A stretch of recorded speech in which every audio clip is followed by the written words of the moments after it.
Welcome to the Gray Range Podcast. My name is David Rousseau. We're going to explore the poetry of how we live, how we learn, and how we find our way along this strange path we call life. If you are curious about people, their stories, and all things savage and wonderful, join me on the Gray Range.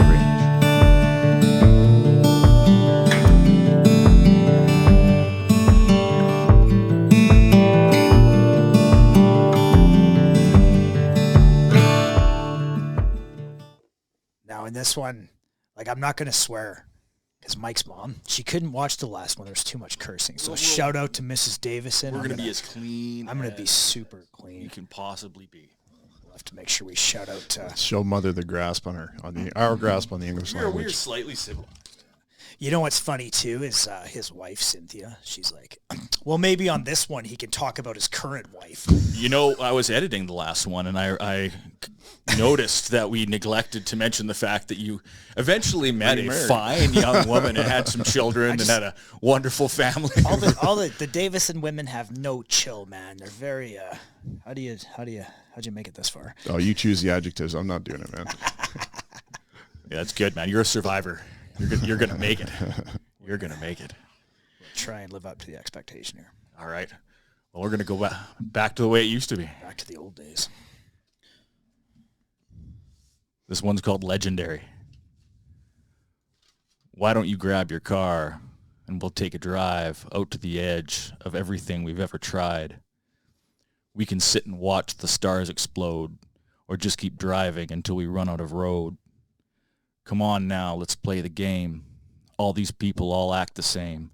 Let's go get lost. Let's go get high. Let's go be legendary. There's no reason why we have to stay here until we dig our graves. Here, stuck in our heads, going insane. Here, let's turn the ignition, rev up the engine, hit the road, and be legendary. Why don't you grab your gun and we'll go looking for a fight? Out in the Badlands Cemetery, we'll be fine, side by side, brothers in arms until we die. No greater horror, oh no, no greater high. Let's get it, let's get us some. We'll never know what we're made of, sitting here in our old hometown, safe and sound, while the shit goes down. Come on now, let's play the game. All these people here live and die the same. Let's go get lost. Let's go get high. There's no way we can survive here. We don't feel alive here. Losing our minds here. Let's snap the switch off safety. You and me will be legendary. Said every kid leaving Jasper. Cheers, gentlemen. Cheers. Thanks for coming. Cheers.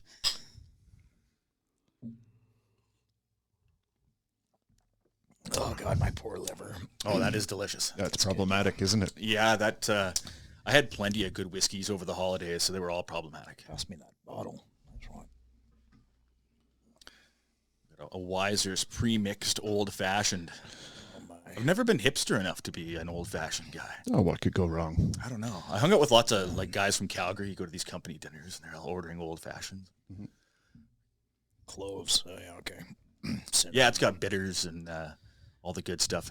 It's Fireball for old men. Shout out to Wisers. Yeah, my top-knot days are behind me. I'm not rocking that shit.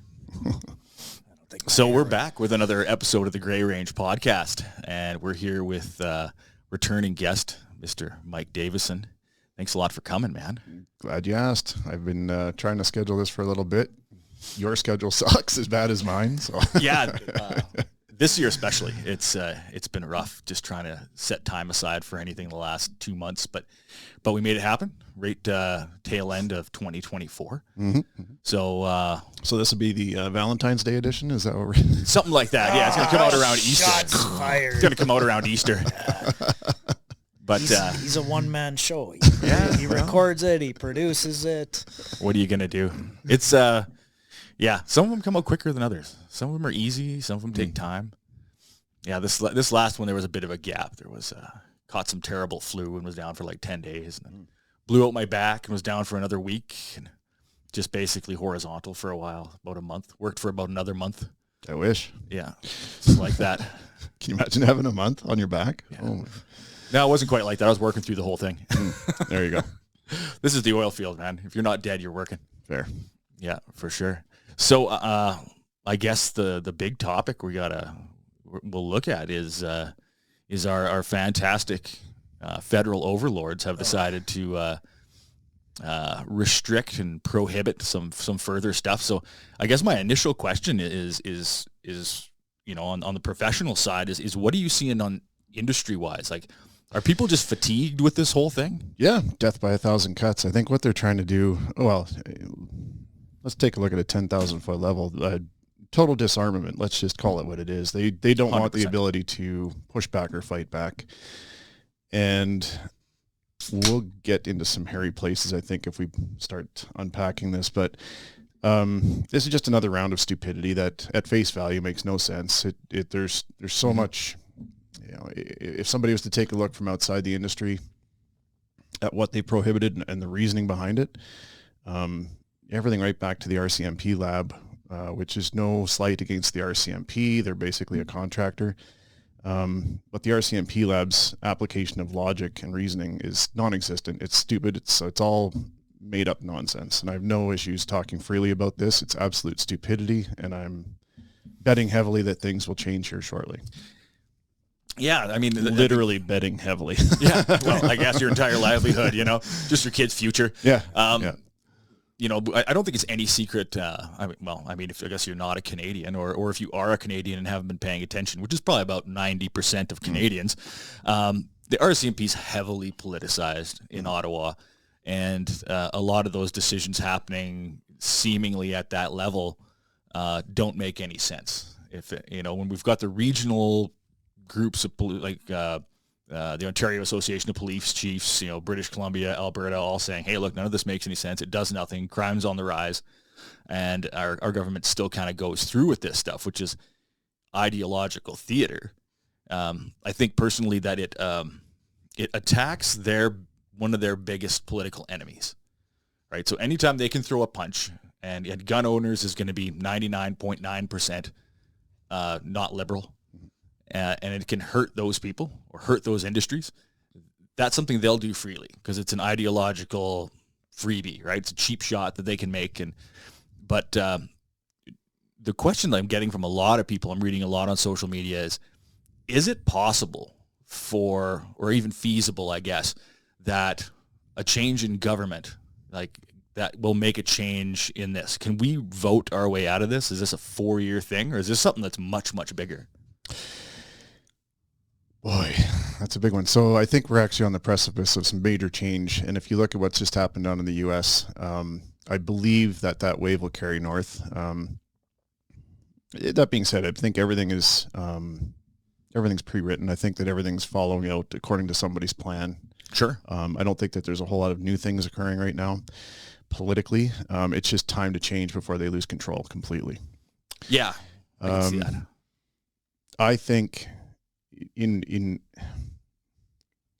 a utopian atmosphere for me or a utopian society for me would be very libertarian, but we don't have that option currently that's even remotely feasible, especially on a nation as big as Canada. I've got other thoughts about that too, about the size of government versus the size of the landmass and the populace within. But sure, you already lost me. Damn, keep me focused, Dave. Well, what I'm interested in is do we have the political mechanism in Canada to? The United States has the U.S. Constitution, which severely does restrict government. Yes, it's grown bloated and the bureaucracy is out of control down there. Let's jump on that for a sec. Okay, so there's a lot of rhetoric out there right now about Trump, trolling Trudeau and us being the 51st state and all that kind of stuff. But yeah, what is it that we're actually craving as Canadians that's missing? Right.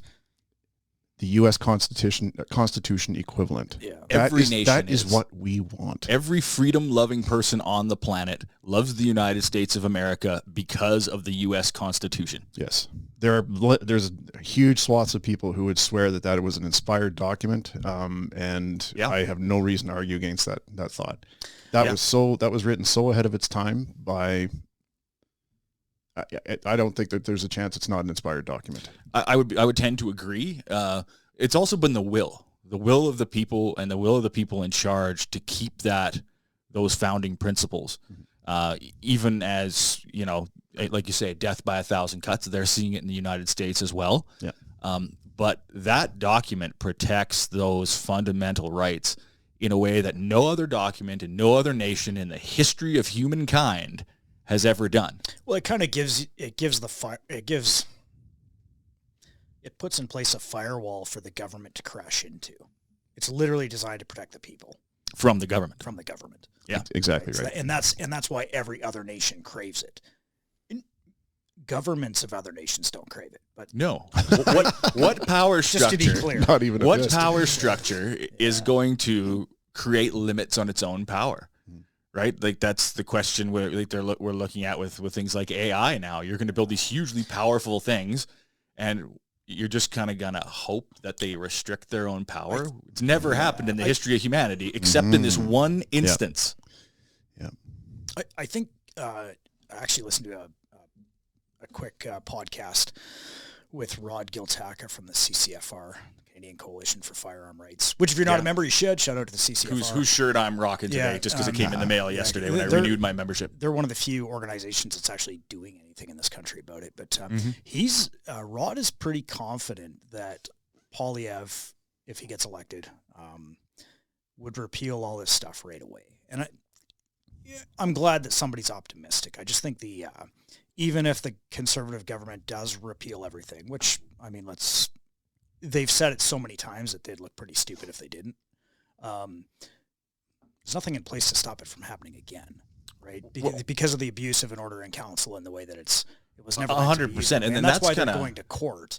Yeah, they spent 2 days in court the other week, and now it'll take 30 to 90 days, which probably means 30 to 90 months in Canada. The way that this. Yeah. Beep, beep. See, I self-censored there. Shout out to Mrs. Davison. Well done, sir. Well done. Now I lost my train of thought. But we've had 3 pastors on here 4 times, and they still haven't got us on the straight and narrow. But we're working on it. It's the way that power is able to be abused in the government. I think unless that kind of gets some checks and balances, I think it'd be one of those. It's kicking the can down the road for somebody else. Right. And that seems to be where a lot of people, where their logic seems to be hitting a brick wall in Canada is I think there's the will. I think we do have the political will in Canada to entrench rights more deeply than they are with our, Bill of Rights or whatever we have in Canada, our Charter of Rights and Freedoms, which wasn't that like ratified by Trudeau Senior? Yeah, I'm pretty sure it's taken out of Chairman Mao's book or something. Yeah, because our rights used to be guaranteed by the British North America Act, which was actually a pretty solid document, which was written by the Rothschilds. They had their founding document in Britain. The name of it's just the Magna Carta. Yeah, exactly. So the king couldn't come on your land, take your sons, force them to war, rape your daughters. The British North America Act was derived from the Magna Carta, and what Trudeau Senior, may he burn, self-censor here. The new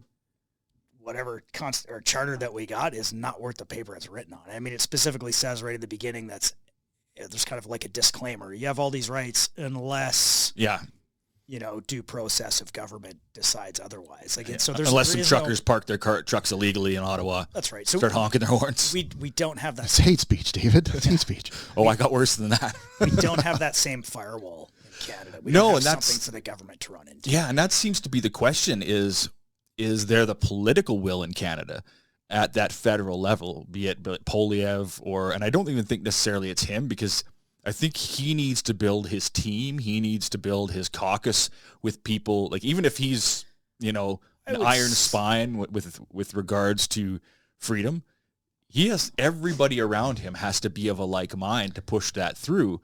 And is that likely to happen? I mean, I'm not sure who all is going to be in his cabinet if he gets elected. Everyone used to say there was 2 million gun owners in Canada and blah, blah, blah. It's 2.4 million now. So it's a demographic that is exploded in growth because people kind of realize what's at stake. At least your grassroots, I don't want to say grassroots conservatives. I think you're normal people that are just regular, who grew up with firearms, which is a big piece of Canadian history.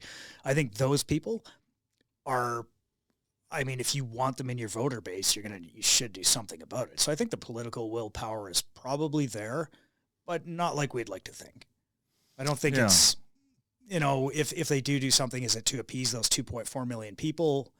Or, yes, that's really all it is. It's not because ideologically they believe that you should have any more rights. It's the old saying is, they mean to rule well, but they mean to rule. It's right. And Mike, you might be able to speak on this.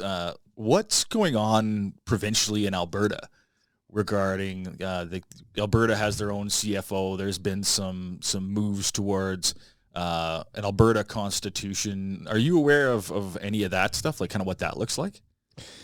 I'll be careful, but wouldn't it be something if the two provinces with provincially appointed CFOs that are not Ottawa stooges were quietly writing a new Firearms Act in the background, waiting to be executed quickly? Shout out to Saskatchewan. Wouldn't that be something? Yeah, well, that's what I mean. I think that would have to be necessary. I think that kind of expedient political will, and I think this is where you know, Trump is having a lot of success, and I've had this conversation with a few people, is most of the people on the right, so who are of any influence. So you've got people who are successful in business. You've got people who were maybe successful in law enforcement or the military. These people tend to kind of quietly retire. They take their success. They step out of society, and they're not looking for political office. They're the leave me alone people. And, you know, I think in at least in the U.S., they kind of saw the flames getting close enough that enough of these people stepped into action. Pennsylvania, bro. Like all the swing states. 180,000 Amish? Are you kidding me? What? Well, that's what I mean. Like these people who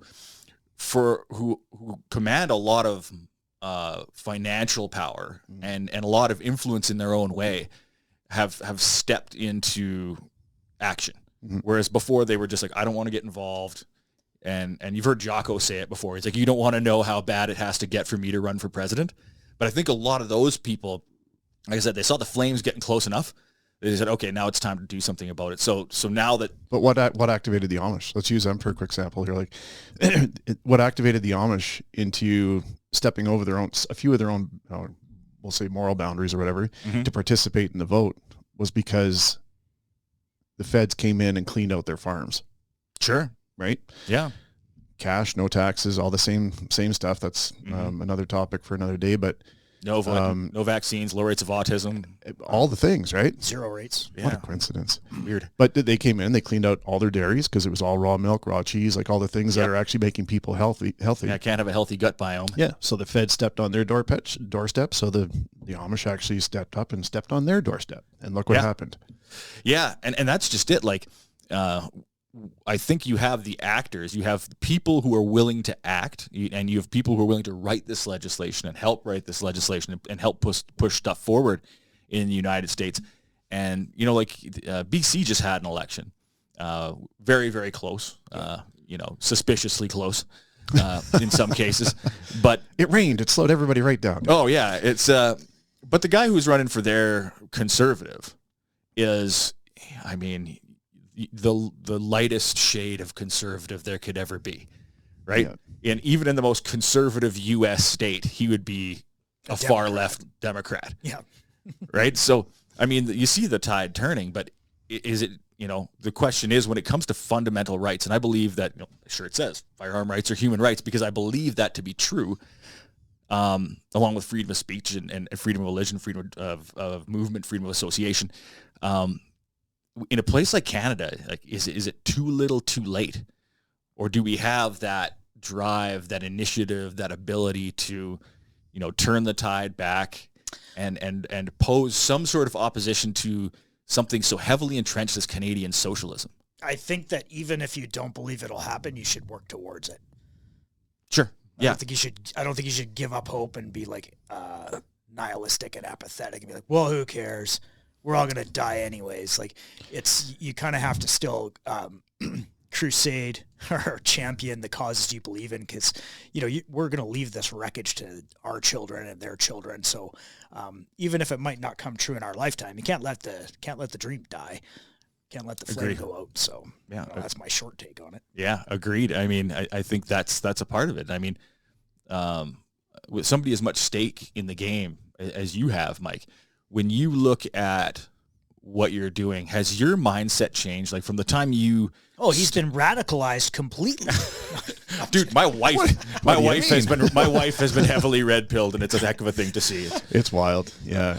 My wife, my amazing wife, she was red pilled right around, we'll say, early 2020. So let's back up a sec here. So when the world fell apart, we had actually just set up in Edmonton for the Boat and Sportsman show over there. We used to have quite a chunk of the floor space over there with the store and do quite a bit of business over there. But we got set up, and it was, I believe, Wednesday, the 23rd, we'll call it. It was Wednesday. We're just getting set up on day one, and they were opening the door for sales to the halls. I want to say at like 4:00 in the afternoon. So we were just set up freshly.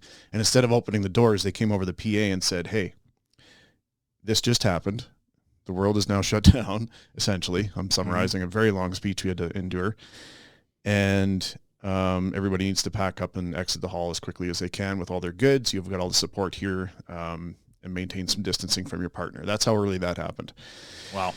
So it was crickets. I mean, every booth, every vendor in there was ready to roll for sales.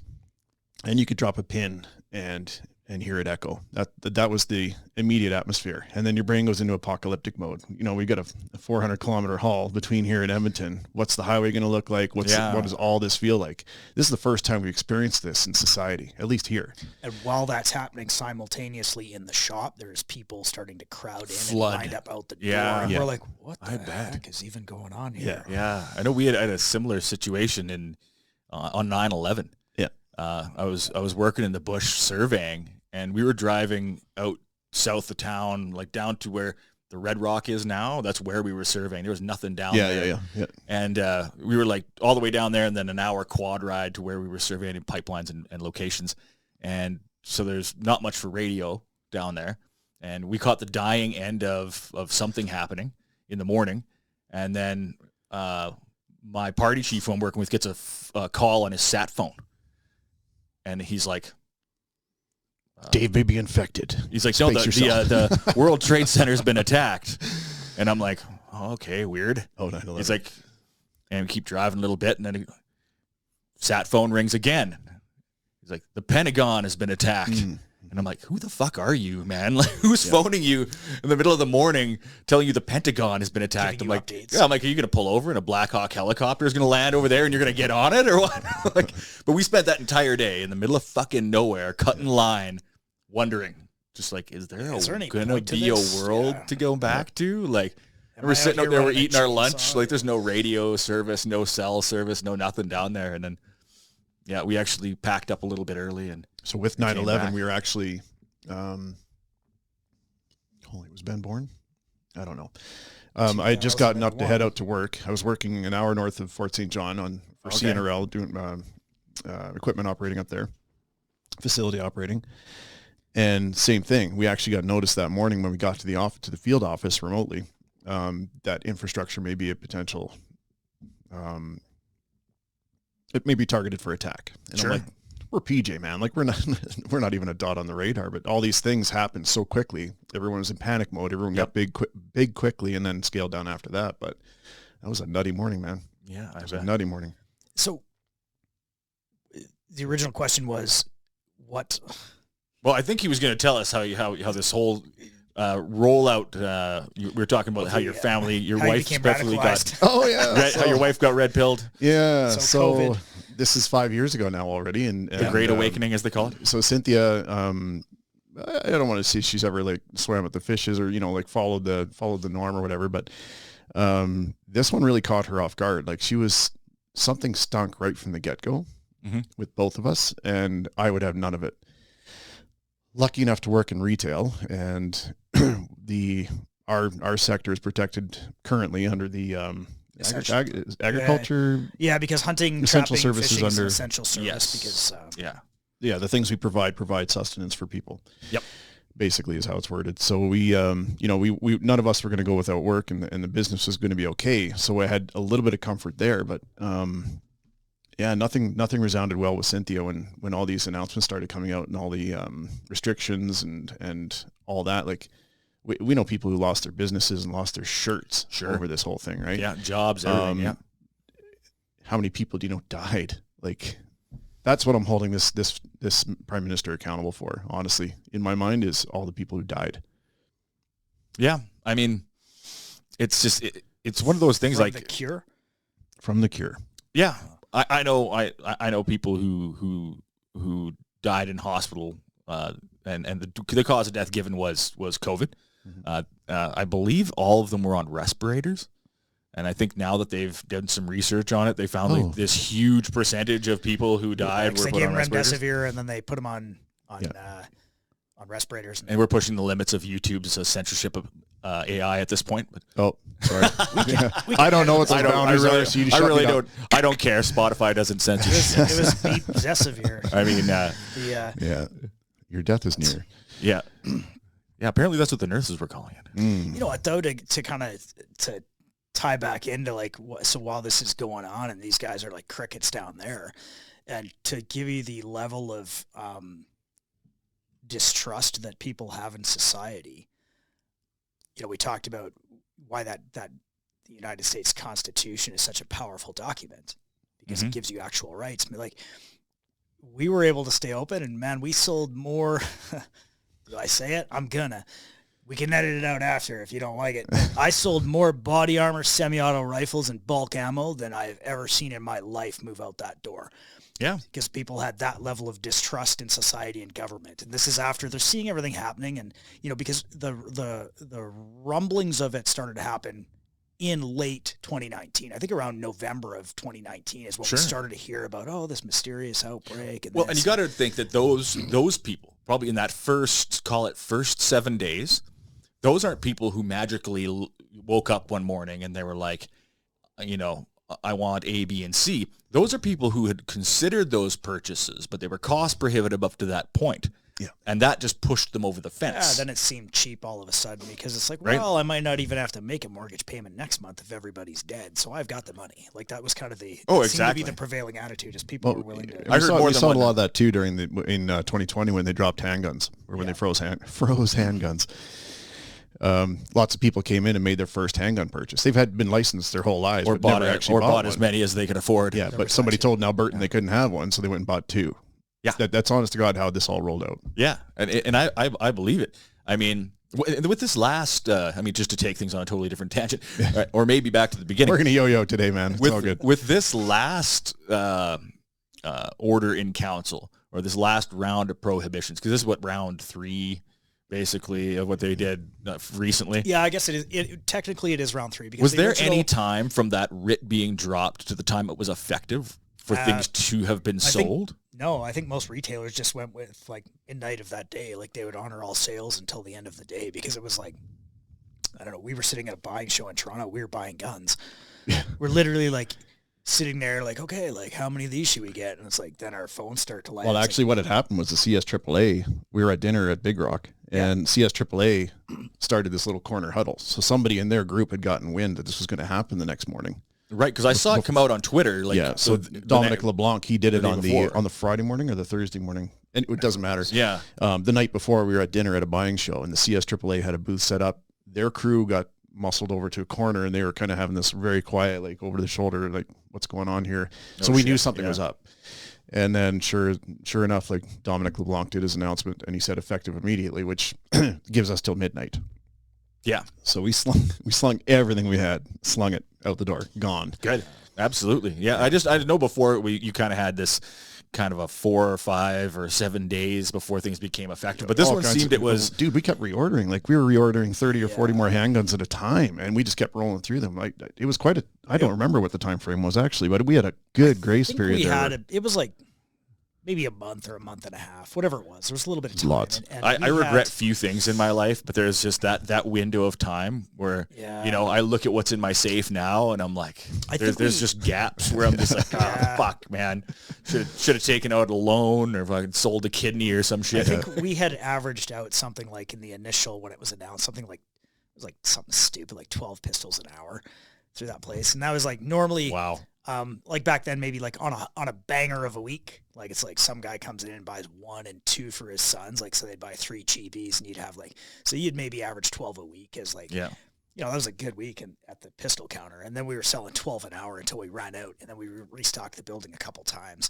Well, like you said, when you tell Albertans they can't have something, like they're gonna. Well, here's perspective for you. So the real numbers are. And you can gauge the operation for whatever it is. But we had 192 pistols when that announcement came out. And in 48 hours, we'd sold 187. We were left with 5 after 2 days. Yeah. We were like bartenders at that gun counter. Wow. Just whipping them. But because somebody told Alberta they couldn't have handguns. Yeah, on a Friday payday, right? Exactly, and so, like, this is, I guess we could say it now, statute of limitations, but normally, like, we always answer the phone. We turned all the phones off. Yeah. We could not answer the phone. People were like calling madly to try and buy pistols over the phone. It wasn't going to happen, man. There were so many people inside the building. I saw Red Deer Shooting Center did something recently this last round. They just said, we're not answering emails. We're not answering the phone for those guys shut down for a week. Yeah. Just to catch up on the web orders. They had a lot of inventory because they're also manufacturing. They've got a really good 100%. Operation down there. Shout out to Derek and the boys, but absolutely, they've got a really good operation down there, a lot of inventory, and they slung it as hard as they could. Excellent. God bless them. I'll tell one more pistol story. This is like a classic Albertan. So once the writ dropped and handguns were going to be frozen, this guy comes in like first thing in the morning. He's like, "What do you got in a Glock?" And I'm like, "All right, well, you're in luck." Like, I opened the drawer. We had one drawer that was basically all Glocks. Or he said, "What do you have in a Glock 9mm?" So I pull out a G17, a G19, a G19X, a G48, and some other, maybe a 34 or a 17L. I pulled out, like, let's say I believe there was 5 9mm offerings at the time that I happened to have in stock. And he's like, "Looks good, I'll take it." And I'm like, "Well, which one?" He's like, "Yep, all of them." I was like, "Really?" He's like, "Yep." And then he came back the next day and bought one more. So that he could have 2 that matched and put red dots on. I'm like, so this guy bought 6 9mm Glocks because he was told he couldn't buy a pistol. And that's one of the things that that I love about Canada is this is how our laws as written, like, don't make sense. So you go down to the United States in any given state and buy 7 handguns, right? There's a waiting period attached to each one of those handguns. And depending on the state, you might have restrictions on how many you can buy in a 30-day period. Right. But when you tell them, like, yeah, as long as the transfer is clear, I can go home with these. Like, that just none of it makes any sense. It's like, it's not meant to. You can have as many as you want. You just can't take them anywhere but the range. Yeah. It's like, well, it doesn't make any sense. And the fact that all of Canada's legal handguns have been locked in safes for 3 years now, and handgun crime has just gone through the roof. Well, so to be clear, is empirical evidence that it doesn't fucking work. Yeah. Right. You can still take your pistol to the range. You can still use it. Right. Right. So that's still allowed. So they're not. But you're right. I mean, when they're stored, they're all locked up. There hasn't been any. Yeah, which is not downtown Toronto. I don't know of any licensed ranges in downtown Toronto or Ottawa or Vancouver where, the overwhelming majority of this gun crime seems to be happening. So, with one of the questions that I have, and I'm kind of interested in what you guys would kind of envision this, like, so say we do have the election. It happens tomorrow. Poilievre comes in and flips the script, rewrites the Firearms Act, and everything that was, not saying, we have access to suddenly new stuff, but everything we had 3 years ago is suddenly accessible. From your guys' side of the counter, what would that day look like? Like, what would that take to restock handguns, restock ARs? Is there going to be logistical problems in that now, or do you think U.S. suppliers would just flood the market immediately? I think there's a lot of inventory that got trapped on this side of the border, sitting in warehouses with our distributors. Okay. So I think they'll flog those out the door as quickly as they can. I think that they'll try and I think we'll see an immediate My Stag 10 might show up. price. No, it'll never show up. I think what they'll see. So here's what we saw just a couple of weeks ago was when LeBlanc dropped this one on us. SKSs, for example, our cost on them, they avoided the radar this time again. Our cost on them went up $100 overnight. Ooh. So I think the minute that this gate opens, a full value of an SKS overnight. Right? You're not wrong. Full value. You're not wrong. But but that's the game, right? These guys have been sitting on. Let me back up. When people are buying truckloads of Secans worth of guns, they're not. It's not a cash deal. There's some interest involved in that. And if you have to sit on that product because your federal government says you can no longer move it, you're paying interest on that. You got to store it. You got to house it. You got to. They're going to want that. They're going to want that. Simple economics. They're going to need that money back. Yep. So we're going to end up paying a premium, I think, on whatever's available immediately. And then I think, actually, I think there might be a hesitation out of the U.S. manufacturers. I think that there would be a hesitation to start shipping things north, unless there was this huge boost of confidence in our market up here. The reality is we're bigger than the U.S. geographically. We have the population of Texas. We have the gun laws of California. That's the reality of their market. Or our market to them. And I think if your question is more pointedly like how fast would we see it come back online, I'll have you AR-15s inside of 3 weeks and pistols as of the next day if the government does their part as far as the paperwork and the transfers go. Like if you're wondering how fast the gates could be open, it'd be like the next day we'd be turnkey operation, pistols for sale, if the government was willing to process the paperwork fast enough. So I don't think as far as the supply coming back, I think, and maybe we've endeavored to keep those lines open so that, maybe we would have a bit of a market advantage compared to some other businesses. But I think you would see it come back fairly quick. And I think that the appetite of Canadians to buy those things based on prior history would be that if you didn't have an AR-15, but tomorrow you were allowed to buy one, you would be wanting one and I would get it for you. And you would buy it even if you thought that it was going to get banned by the next government 4 years later, or even 3 months later. You would use that window of opportunity to procure it. Just based on, again, I can only speak to the sampling. Actually, no, I can speak larger than the Peace Country because we do service the entire country as far as shipping. And so... Well, I'd imagine you guys have a huge chunk of that north market as well, right? Yeah, pretty significant. And I think having a web store, www.bartonsbigcountry.ca, little brand advertising there. No, I think I like it. What we saw, like when pistols got or frozen or whatever it was, and some of this other stuff, like we did a ton of online sales. So we do have like a nationwide reach, unless you're in Quebec. But... Yeah, no, that makes sense. And this might be a bit of a controversial question because I don't know anything for a fact, but I've heard a few rumors and read a few things and inferred a little bit on my own. But when it comes to the gay Trudeau thing, no, everybody knows that's true. Okay, sorry.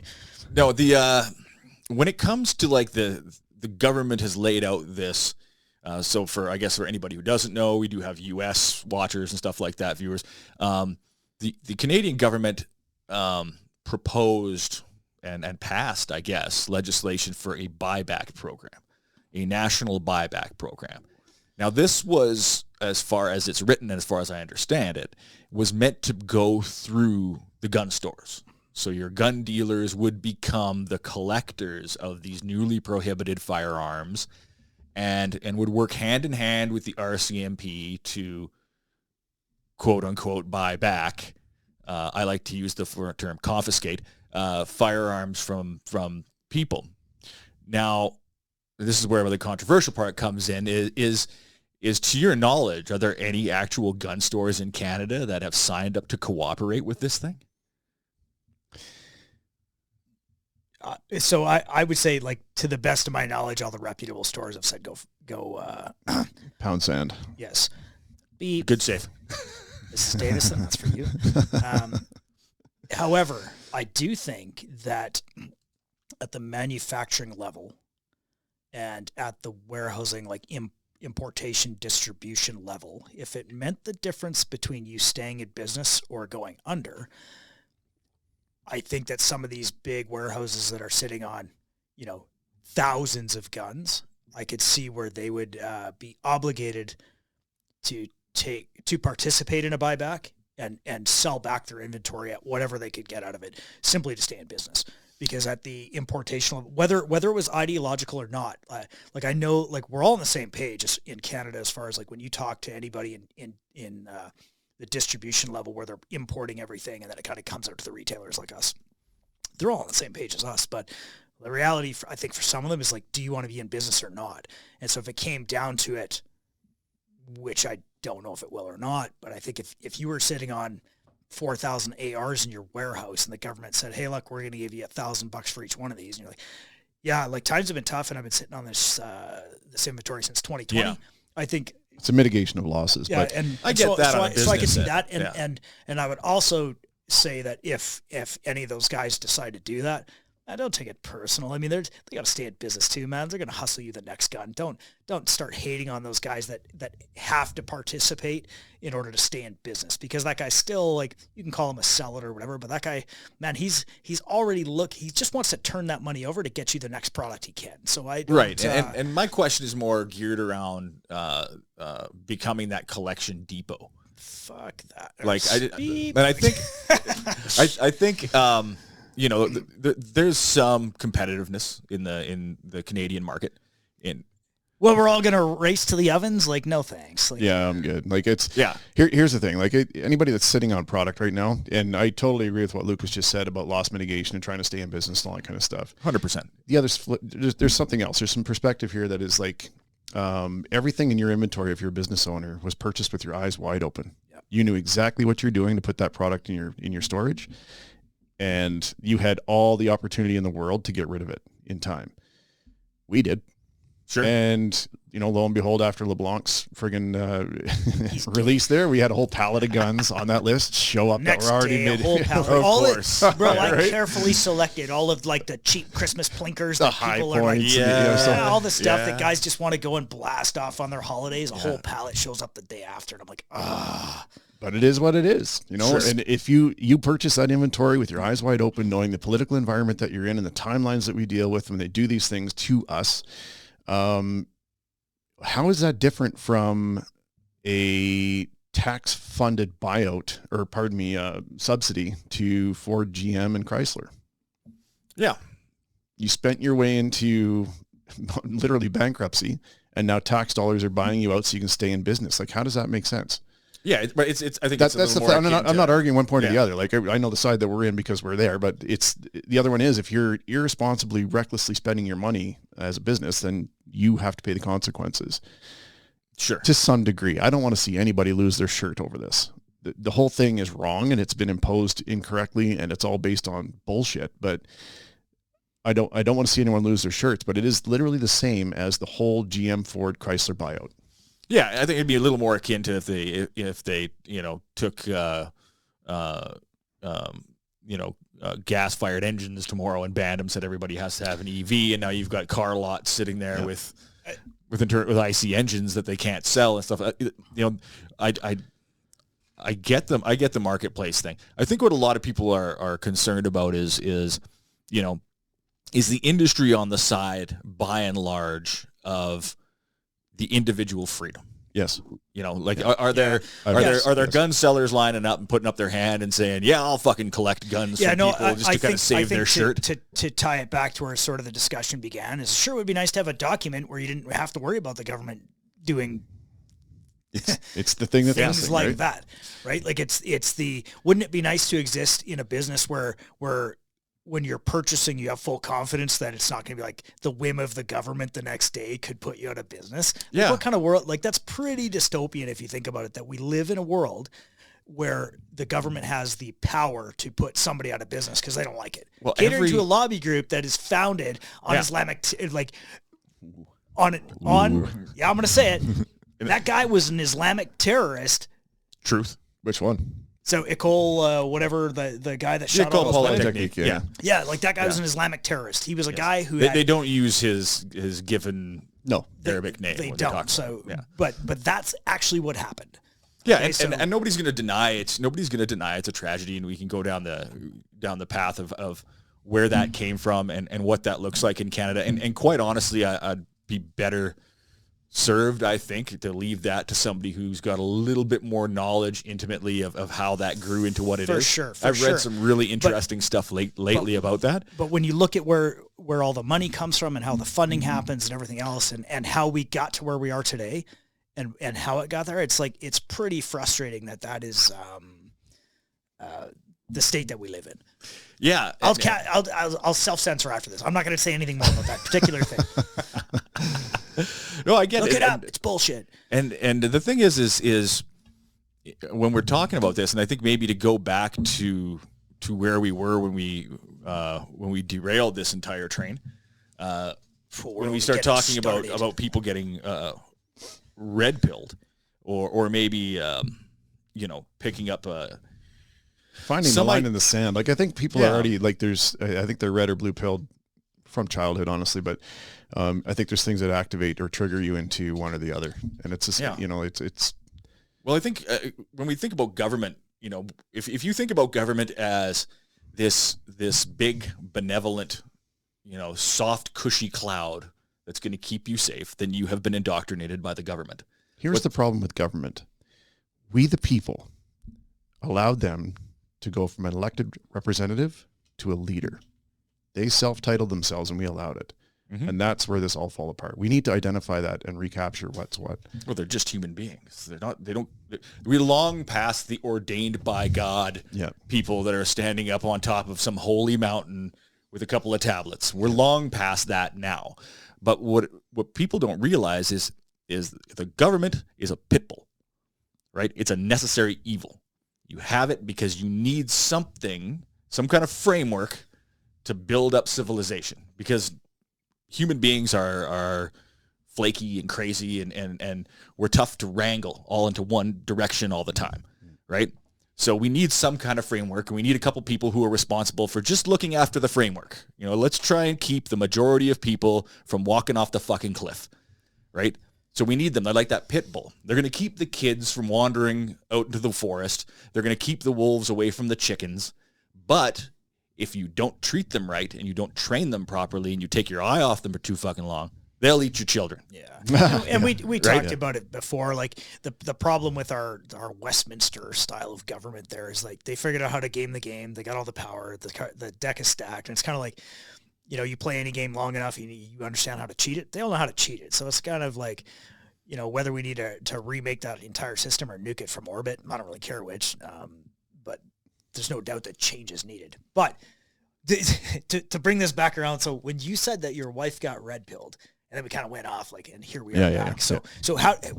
Let's dig into that just a bit more. Like, what was the, what kind of made her perspective change? I think that she had spent so much time in school. I think that she was enraged at how her work environment immediately changed. Sure. Because you imagine doing what she does now. You've got to maintain distance from the kids you're trying to get through. I won't dwell on her work, but basically there was immediate work limitations that affected her ability to make money. Yep. There was immediate limitations that allowed her to actually therapize kids.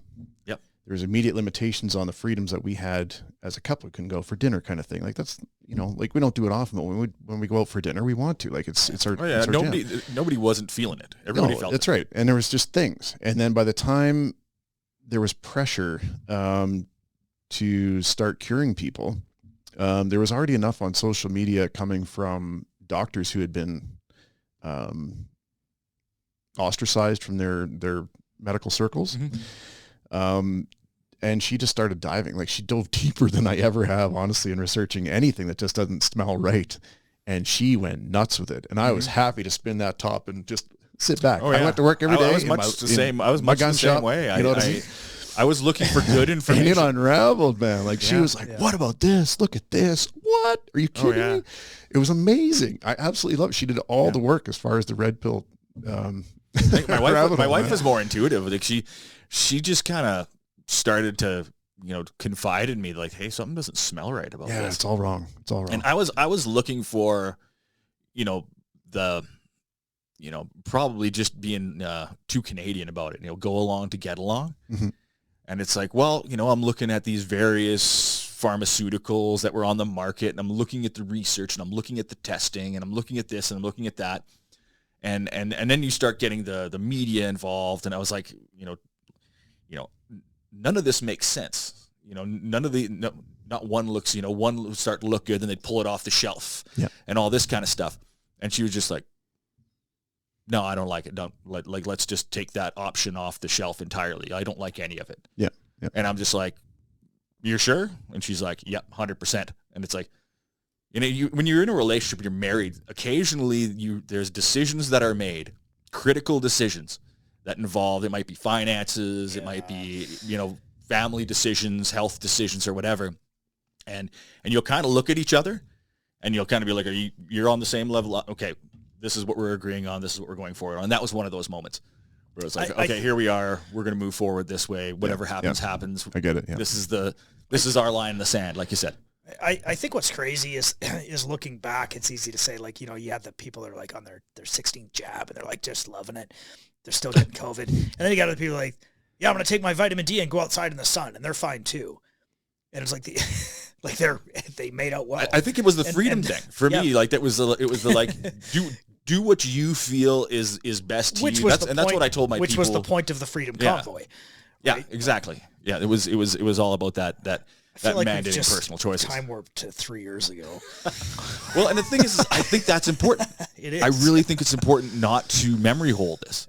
It's really important not to go back to that normalcy bias where we go, oh, we made it through that disaster and now we're, everything's okay again, and don't look at the drones in the sky. Just everything's normal, right? I think the unfortunate, I mean, it's good and it's bad. The unfortunate side of it is that there's zero trust left in the mainstream media and the government, by and large. And so and for me, I'm like, I don't care. I didn't like them anyway.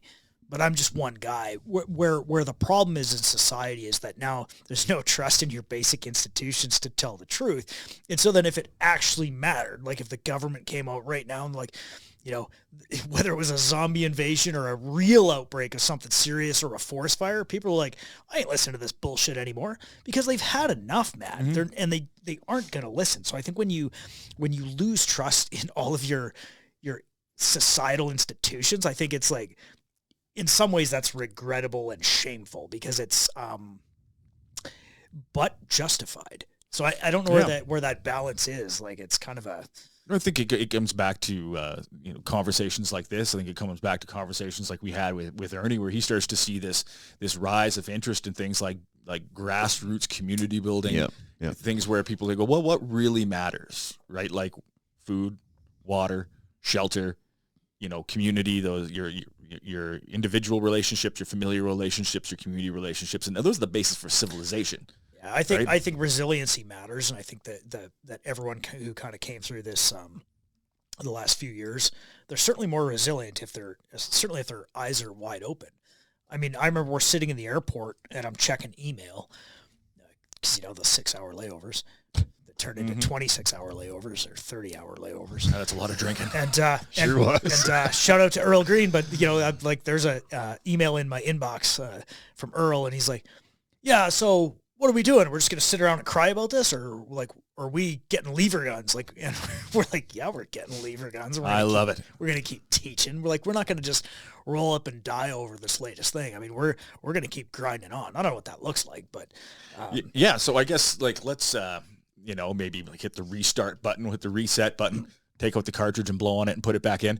But 60. So you guys are, obviously, Mike, you're the owner proprietor of Barton's Big Country, and also what the training company itself, like, you guys just do it under the banner of Barton's Back Alley Range? We do, yeah. Okay, so that's kind of if people are looking for training, they're going to go online, look for Barton's Back Alley Range. Backoutrange.ca. Yeah, we gave ourselves wicked titles too. Like I'm the what am I? Program director. I'm the training director, and he's the chief instructor. It sounds I like good. that. It looks good on your certificate. Exactly, on your business card. There you go. Yeah, very cool. Right next to the him, her, they, them. They, them, and them. So was this, because you guys started this in 2023? Was that your first year? Yeah, it's been 2 years. On the training side? We opened 2 years ago now, actually. We were open for Christmas 2 years ago. Yeah, but conception, when did they... Was this your full, I guess what the question is, was this your first full training season? No, yes. this is our second. We piecemealed year one. I'm going to say, because we kicked open 95% of our calendar by March 1st this year for the season. And it was mostly sold out like within the first 30 days for the whole year. And so last year, this calendar year, so 2024, we've had just shy of 300 people through our programs this year. Is that individual students or bookings? Training spots. Okay. Yeah. So I guess that's where the numbers, I mean... Well, people get the bug. They take a couple courses. For sure. Yeah, and so to be transparent, like we do have repeat customers because they come and train with us and they have such a good time. Ideally, that's the sign of a successful business. I'm doing that again, or I'm taking the next class. So yeah. So if some hitter like came and took 4 classes with us this year, I mean, that counts as 4 of those numbers. But and what did you guys find different from this year than last year? Like coming through, you guys are in your kind of like your sophomore so year. we had customers coming up from Edmonton and Calgary, actually. Yeah, we had people traveling further. My stand-up comedy routine was just super polished this year too. It was hilarious. You've been learning from Earl, I see. Oh man, I don't know what we're. And I think our classes got a lot better as far as workflow. We had some incidents in year one where like nothing major, just like little things that we kind of learned from and took. Mm-hmm. And like, you got somebody who's having the struggle bus pulls up and they're having a train wreck, and we just got better. Like, okay, like how do we manage that? Do you have any like total like just shitbag idiot stories where you have to just the dumbest shit you've ever seen? Yeah, I sure do. That you're willing to share publicly with anybody? No, because so to protect the integrity of our students. I like that. That's the right answer. I'll tell them in person, but like we've seen some stuff where most of it, the things that I've seen, I will take full responsibility for not being a better instructor and managing it out of the gates. And some of them were just glaring holes and like, well, I guess I have to take ownership because I didn't specifically say don't point your gun that way, or maybe I didn't cover it well enough in the briefing. Mm-hmm. And so some of the incidents we had, I think as the you think you have the lowest common denominator when you're making your program, and boom, and you then don't. The lowest common denominator shows up. That's every safety program. Yeah, and you know what? But it's not their fault. It really isn't their fault. No. I don't look at it as their fault, generally speaking. It's like in the moment, it can be pretty frustrating and like high stress.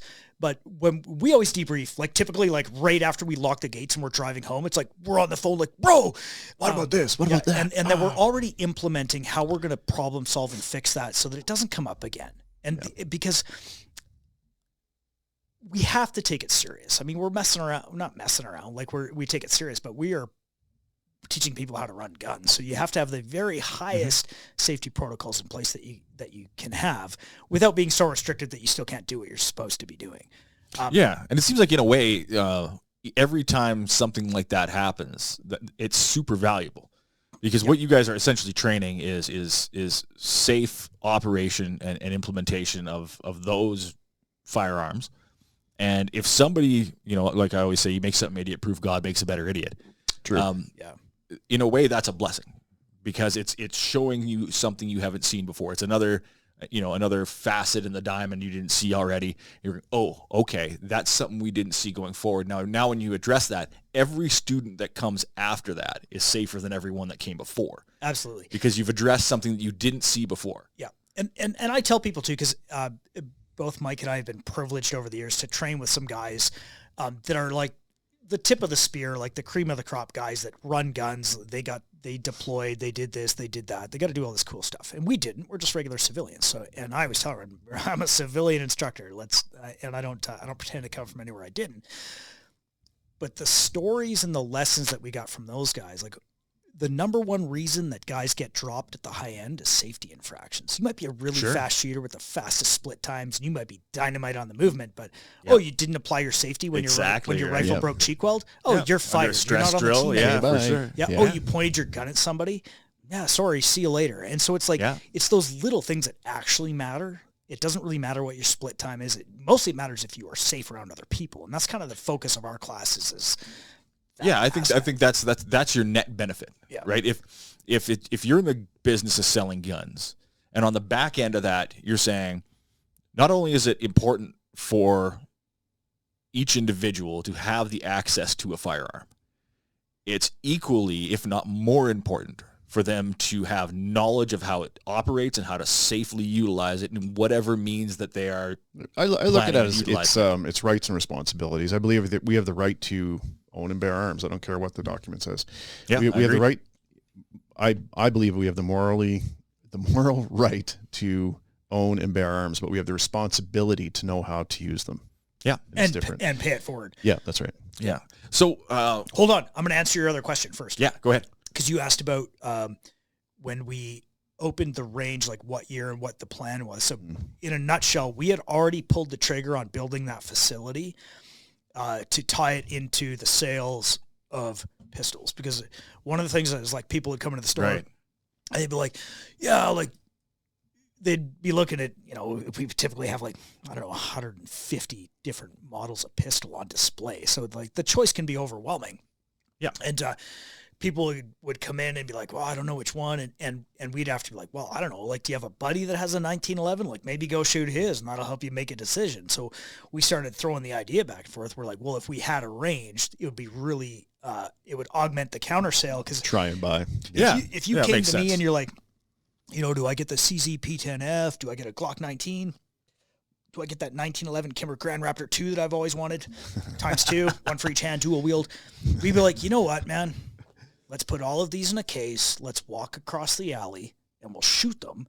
I'll give you some instruction. We'll make sure it's all cool. And then you could sort of make your decision based on what you just experienced instead of trying to have to guess by waving a gun around the store. So that was sort of we looked at it as like, and then of course, like with the training, we're like, I don't think you guys are alone there. I think that's a fairly cemented business model in some places in the U.S. Right, and even in Canada too. Like because Wild West does Wild West similar, Shooting Center, Phoenix in Edmonton. Like there's other places that have done it. So we were kind of like, well, this is obviously a model that's pretty smart. And after we had committed. Press the button. Like, let's order all this stuff and whatever. It was like, while that was all like funds are committed, everything's been paid. That's when the OIC dropped and the freeze got announced. And then we're like, well, shit, what is this? What does this even look like?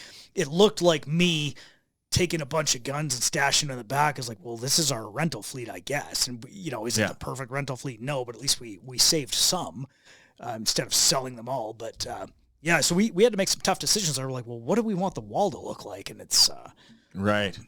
So Mike, just to take it back kind of a little bit in our conversation, when you kind of made the decision to buy Barton's, to get into the outdoor sporting goods industry, and then again to kind of double down on this training side and open the range and start the training end of the company, and now looking at the latest round of prohibitions, upcoming elections, what's happening in the U.S. Like, how has your viewpoint or maybe your motivations changed from that first inception of I'm going to buy a gun store to, your years in it now? You've kind of been through the ringer on this and you've kind of seen what can happen and what the future might hold.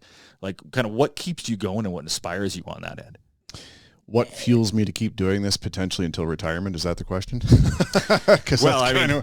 So here's the thing. Like maybe what lessons have you learned, or just how has your viewpoint changed? Well, he's gotten crusty. Man, there's so many angles. Shut up. There's so many angles. There's so many angles to look at this because there's the business end, there's my passion end, there's my hobby end. I love guns. I love the firearms community by far and large.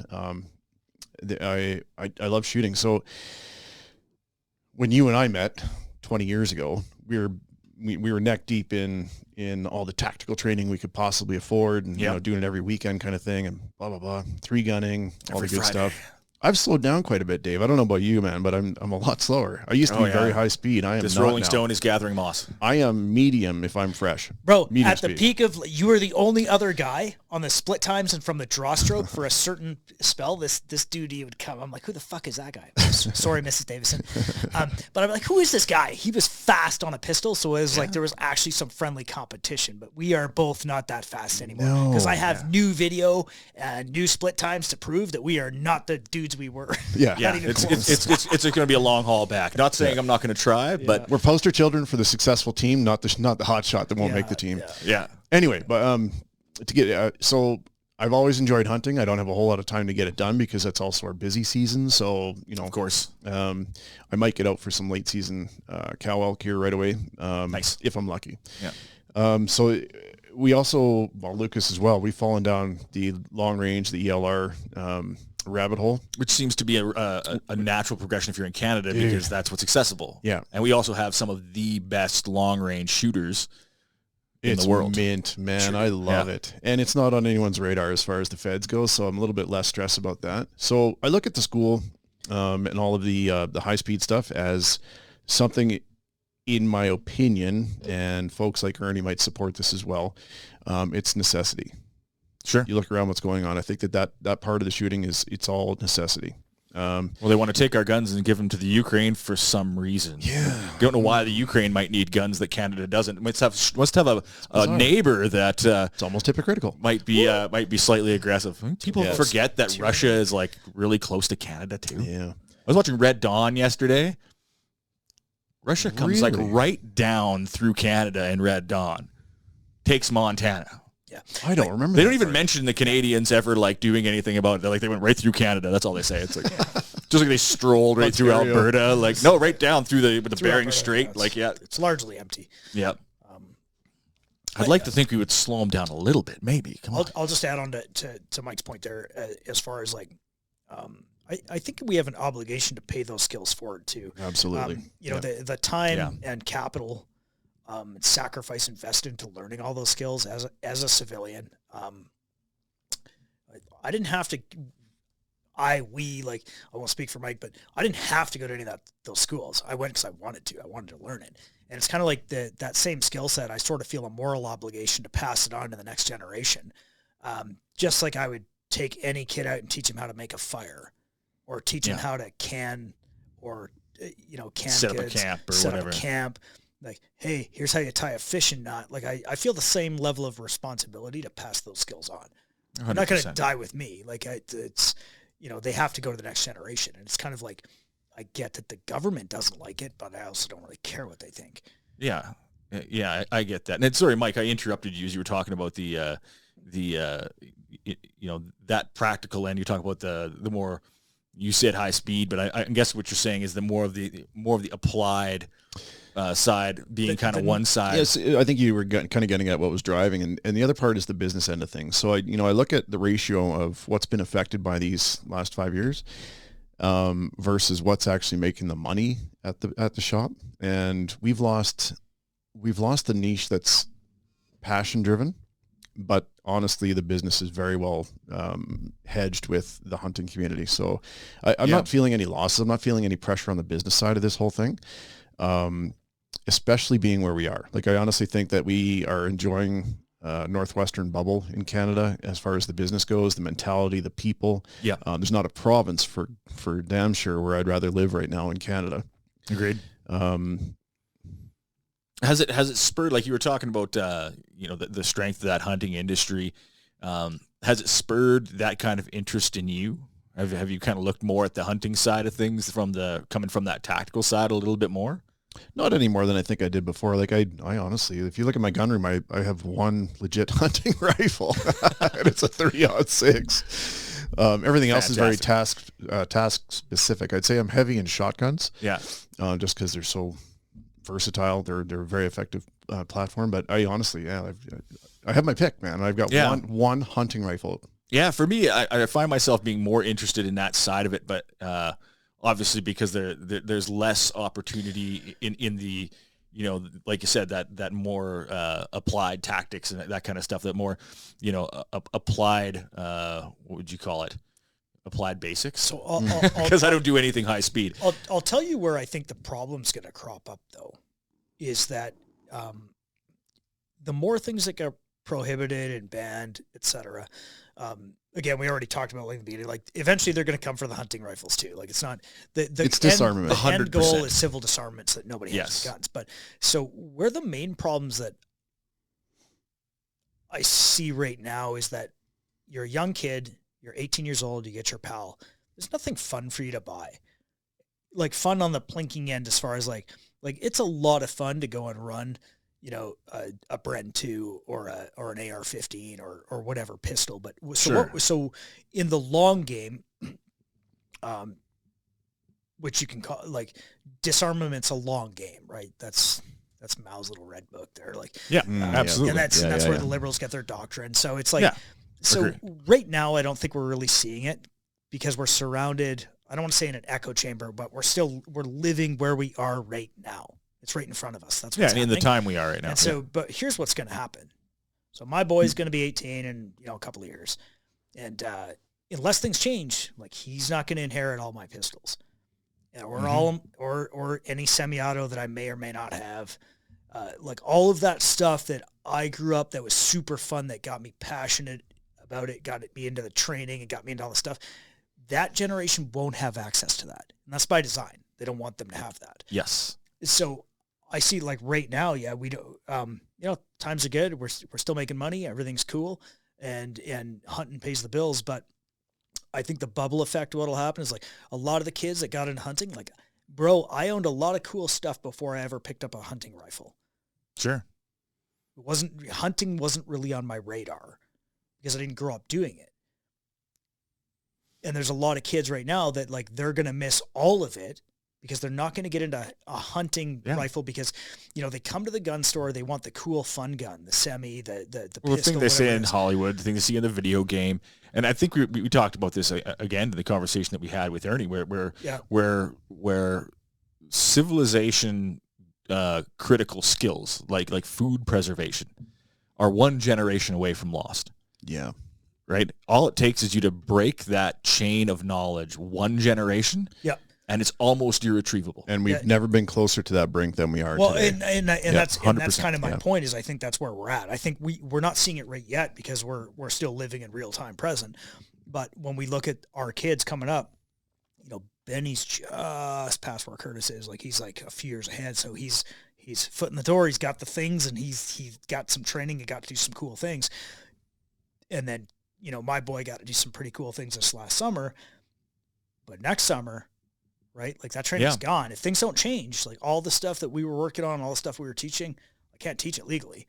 I mean, I can teach the skills if we're all going to shoot a Ruger 1022 or whatever's not bad, but you lose the ability to convey the message. And so 100%. Then you've got countries like Poland who've enacted mandatory school firearms training.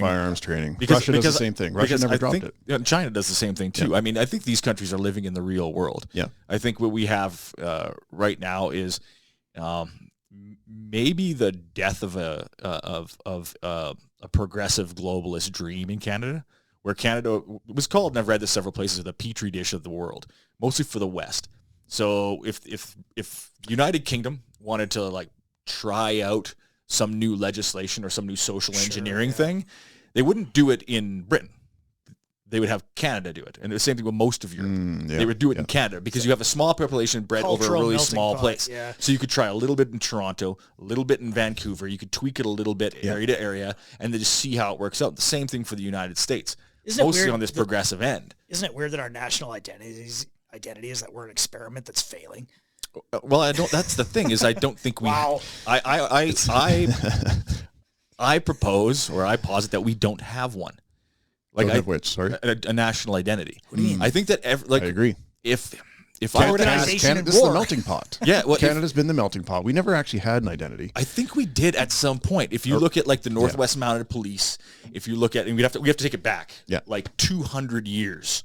Or maybe just after World War I, or maybe just after World War II, I'd say pre-World War I, There was moments, and if you looked at that, because I remember growing up, obviously I'm from Alberta, and when I drove around Western Canada, you saw Native America, like you saw Native Canadian, Indigenous peoples in the vision of the West. You saw the obviously the colonial spread west, and this wasn't something that was ashamed of. This was just part of the way the world was, and it was the use of the outdoors, like hunting, fishing, trapping, this rugged individualism that was Canadian. Yep. And that was the Canadian identity. But we were still at war. Like back then, we were still at war. This would have been like the Cold War, like I'm talking in the 80s. But all that was slowly whittled away over time. So these things that did, and most of the things, if you ask a Canadian now, like what makes up or what our cultural icons are, what makes up Canadian identity, most of it's either government propaganda or corporate slogans and advertising. I totally agree. Like everything that meant something was taken away and sold. Or it's imaginary completely. Yeah. And I think that, there isn't one. So when people talk about like Donald Trump making us the 51st state, not that I'm endorsing that to happen. Man, I've got a lot to say about that. But and I'd like to hear it. Like from what I've heard growing up in Alberta, and this is as far as I remember, what I was told is that if Alberta became the 51st state back in the day, all that would change is the color of the money. So, okay. So I'd love to hear your thoughts. So we're getting into Confederation. So, do you want a beer? No, I'm good, thanks, bro. So we're at this kind of point where you have to take this seriously because it's not just an offhand comment from Trump right now. Like this. He's trolling deep. He's trolling deep. He wants to know what's what. He's got his hooks in the water. And 60% less taxes. Where do I sign? Yeah. Okay, so we'll get there. All right, I'll shut up. So, if we're considering this at all at any level, what fundamentally has to occur for us to become part of the Union? A dissolution of Confederation at its core. Whatever. Which I think can be done, can't it? Like because it's words on paper. Who cares? Alberta only entered into Confederation. If this asshole prime minister of ours can just make up stuff on paper, why can't we just burn paper that's 100 years old? Well, even the Alberta, like I said, growing up in Alberta, the Alberta independence movement was something that I wasn't really aware of, but apparently had been simmering under. Newfoundland's talking about leaving already, forever. But then once all of a sudden, like these, dude. So the nation's welfare state wants to leave, dude. The nation's welfare state has more riches. I know. Yeah, I don't know numbers, so I'm actually going to lie right here. What's his name? Danny. What the heck was the guy? He was actually pretty. Smallwood? Was it Smallwood? No. It was like, wasn't it? It wasn't like Dan. Was it Dan Andrews? It was like a very plain. Newfoundland could be a very, very wealthy territory. Yeah, 100%. I got you have family there. I have family there. I love the people. I love the place. I don't want to too off track what we're talking about. I believe that there is a thread of Canadian identity that does go coast to coast. Yeah. But it's manufactured. It's a brand. Constitutional republic. It's not in my soul. The country I was raised in. I think that rugged individualism is though, and I think that is part of that Canadian. I disagree, man. I think that's you and me for sure, Lucas for sure. Like the other 95% who weren't turning in their neighbors 2 years ago.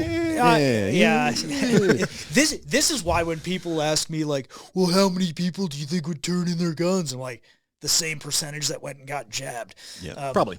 But without getting too derailed, I think that the ruggedness that exists in us, and I think it's that when Canada was settled as like a frontier. And people push the boundaries, what happens is like, rough, rugged men come and do that work. And then what follows behind? Fat, lazy people that don't want to work because now it's safe to come and just hang out. It's cyclical. Figure out a way to collect some taxes and get rich. Yeah. Well, we definitely became the resource trough for Europe for hundreds of years. And now we're the resource trough for Asia. And I think every politician in Canada to some degree, if they want to succeed, is on the take. So getting back, okay, let's get back to the U.S. chat. So we're talking about what if Alberta or what if Canada becomes the 51st state, because that's the big headline right now that's being I'm surprised it actually still has legs on social media. It's driving me nuts. Well, what because that if requires, you agree, you are a traitor. what that requires, yeah, I disagree. So what that requires is a dissolution of Confederation. Confederation, in my opinion, if you actually go back in the history of Confederation, how that we got here, and I'm talking specifically with Alberta, this has been a prolonged financial date rape, and they need to go to jail. Ooh, I like that. That's- Prolonged financial date rape. There's no other way to say, if you actually dive into this and spend a couple days like on the topic, date rape is the perfect title or theme. Yeah. It is what it is. So if Yeah. we're talking about a dissolution of Confederation, why wouldn't we become a sovereign state? Why wouldn't we become a sovereign nation? If we're talking about leaving Confederation, why would we need to attach ourselves to and I don't the think US? we do. I think we could be a constitutional republic and get along just fine. In the Damn world. straight. Yeah, I think so. Yeah, I think and if I had to, jump on one side, so what I think people will look at, and I think from the best arguments for this were actually what I read from the U.S. side, is that Canada maintains a deep relationship with Europe. So globalist It's Eurocentric policy is deep in Eastern Canada. And by deep, do you mean like the Canadian and French prime ministers are banging? Like where? What do you mean? That's it's probably just that deep. We went there. It's probably that deep. But I think they're still trying to debate whether Macron's wife is a woman. Anyway, What about Big Mike? I mean, that's all I over don't the know. place. I don't know, man. I don't judge. I've never been a judgy guy with that kind of thing. Our inability to stay on topic is amazing. I'm so sorry. But from the viewers. U.S. side, from the U.S. side, what they're saying is Canada needs a clean break from old world Europe, Yes. which I we agree. 100% do need, and we never had a revolution. And if anything has held the country back, it was the fact that we had a, like you say, money pipeline that went to Eastern Canada from west, and then further back to the old world from there. Right? We subsidize coal, we subsidize gas, we subsidize oil, lumber, you name it. The Commonwealth for is all shrinking, that. though. Like, if you actually look at the number of countries they had 100 years ago versus what they have today, I used to have the numbers The fresh in sun my set head. But on the British Empire a long Dude. fucking time. Yeah. well, so Sorry, a long time ago. A long time ago. the So from Yeah, there, so now from the U.S., what I'm saying is from the U.S. side, it's beneficial for the U.S., for Canada to have a clean break. Even Mexico had a clean break from Europe. Bro, no kidding. And here's why. Because we went from like, do I say all this? I'm gonna, because it's inside my head. We went like the whole like, colonialism and all the colonies, the Commonwealth and whatever. Now it's like reverse colonialism. They still want to rule it all. They just want to import as many different factions as they can and make it. It's still colonialism. None of it ever changed, No. dude. The same laws that what we're govern working the on West. here is Balkanization. Like, we're going to be the next Sarajevo, Croatia, big, like, that's what they're working on, is importing, is like, let's just blow it up, because they don't care. Apparently They're those only worried places about are quite profit, beautiful. man. Oh, for sure they are, and the people are. It's the people that pay the price. Yeah, 100%. I'm sure I've told you the story about when I was a kid. Like, I'm 10 years old and I go get a bucket and a shovel and I put 1 scoop of red ants in the pail and 1 scoop of black ants. Well, guess what? They kill each other. It's a big, and that seems to be how Canada's ruled. I think most places are like that now. Like if we're looking at the whole open borders policy, which is interesting now, because the British Prime Minister came out here recently and I think verbatim said our open borders experiment has been a failure, meaning Wow, that I'm shocked. the whole thing was planned from the beginning. an experiment. Yeah, which means there was a hypothesis that was set out. And you're like, bro, King Richard already did you a solid. Read your history. Yeah, I mean, and we can go as far as that goes, but I mean, I think as far as the the reach of this podcast goes, when we're looking at what that means for us individually, what that means for us as Canadians, what that means for us for Western Canadians, what about that? What about that? Dissolution of Confederacy. Like, is that an attractive thing? Like, or is that something that's inevitable? Tell me one good thing that it brings to your daily life. Well, What does Confederation do for us? Well, that's just it. We share a military from east to west for whatever is left of that friggin' military. Like, It's there's all nothing. woke and It's a rainbow joke. gay. when your nation's identity is that we're not American, like there's not. Okay. Oh, that's beautiful, man. Right? That, like that's what I wrote have. a diatribe on Twitter or X yesterday, and that was my question at the very end. That was the conclusion. That was the question. What is Canadian identity, and is it enough to just be not American? I think, man, I don't really consider myself, like I have a Canadian passport, but I have the new one, and they put your head inside of a snowflake that's rainbow colored, so I'm pretty freaking choked about that. You're welcome, Mrs. Davison. Like our whole country's fucked. And sorry, Mom. we're trying our best. We really are. Man, like it's just frustrating as can be. But I am an Albertan, and this is my land, and this is my country. I think you're hitting on something there. I don't really care if the rest of the world, the rest of the country wants to virtue signal on top of a soapbox and pretend that, they're whatever flavor of the week. I don't really care. I am an Albertan, and this is mine. I would argue it's worth fighting for. And yeah, absolutely. And I would argue that we have more in common with Montana and North Dakota and Yukon and Alaska that we will ever have with southeastern Ontario. I do believe that there's parts of maybe, I have met some people from Northern Ontario that are more down-home redneck, like that rugged individualist that I've heard of, Northern Quebec. Yeah. So I'm glad you said that. And I'm going to turn my hat around here. Yeah. So if we talk about 2023, 2030, Agenda 2030, blah, blah, blah, one world government overseeing regional pockets of government. Mm-hmm. What are your thoughts on that model? Well, here's one for you. Back in the day, I watched a lot of Alex Jones, and he said some pretty wild stuff. Because you could relate. Well, I was an open book, right? I just wanted to open up and see what was out there. And one of the big ones was, the limitation of travel, which I thought was an interesting one. He's like, oh, they're going to limit you how you're going to travel. You can't go here. You can't go there. Blah, blah. 15 minutes. I'm like, how's that going to happen? And then we had the pandemic. We had all this. I was like, wow, that's how they're going to do it. That's pretty amazing. Bro, Alex Jones isn't supposed to be a prophet. And you know what? Something I had forgotten about until this past week, the North American Union.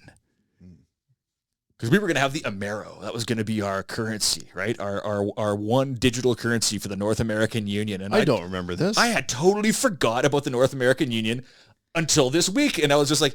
Oh, because Trump's like, oh, we'll exchange the dollars one for one. Well, because in my head, I'm like...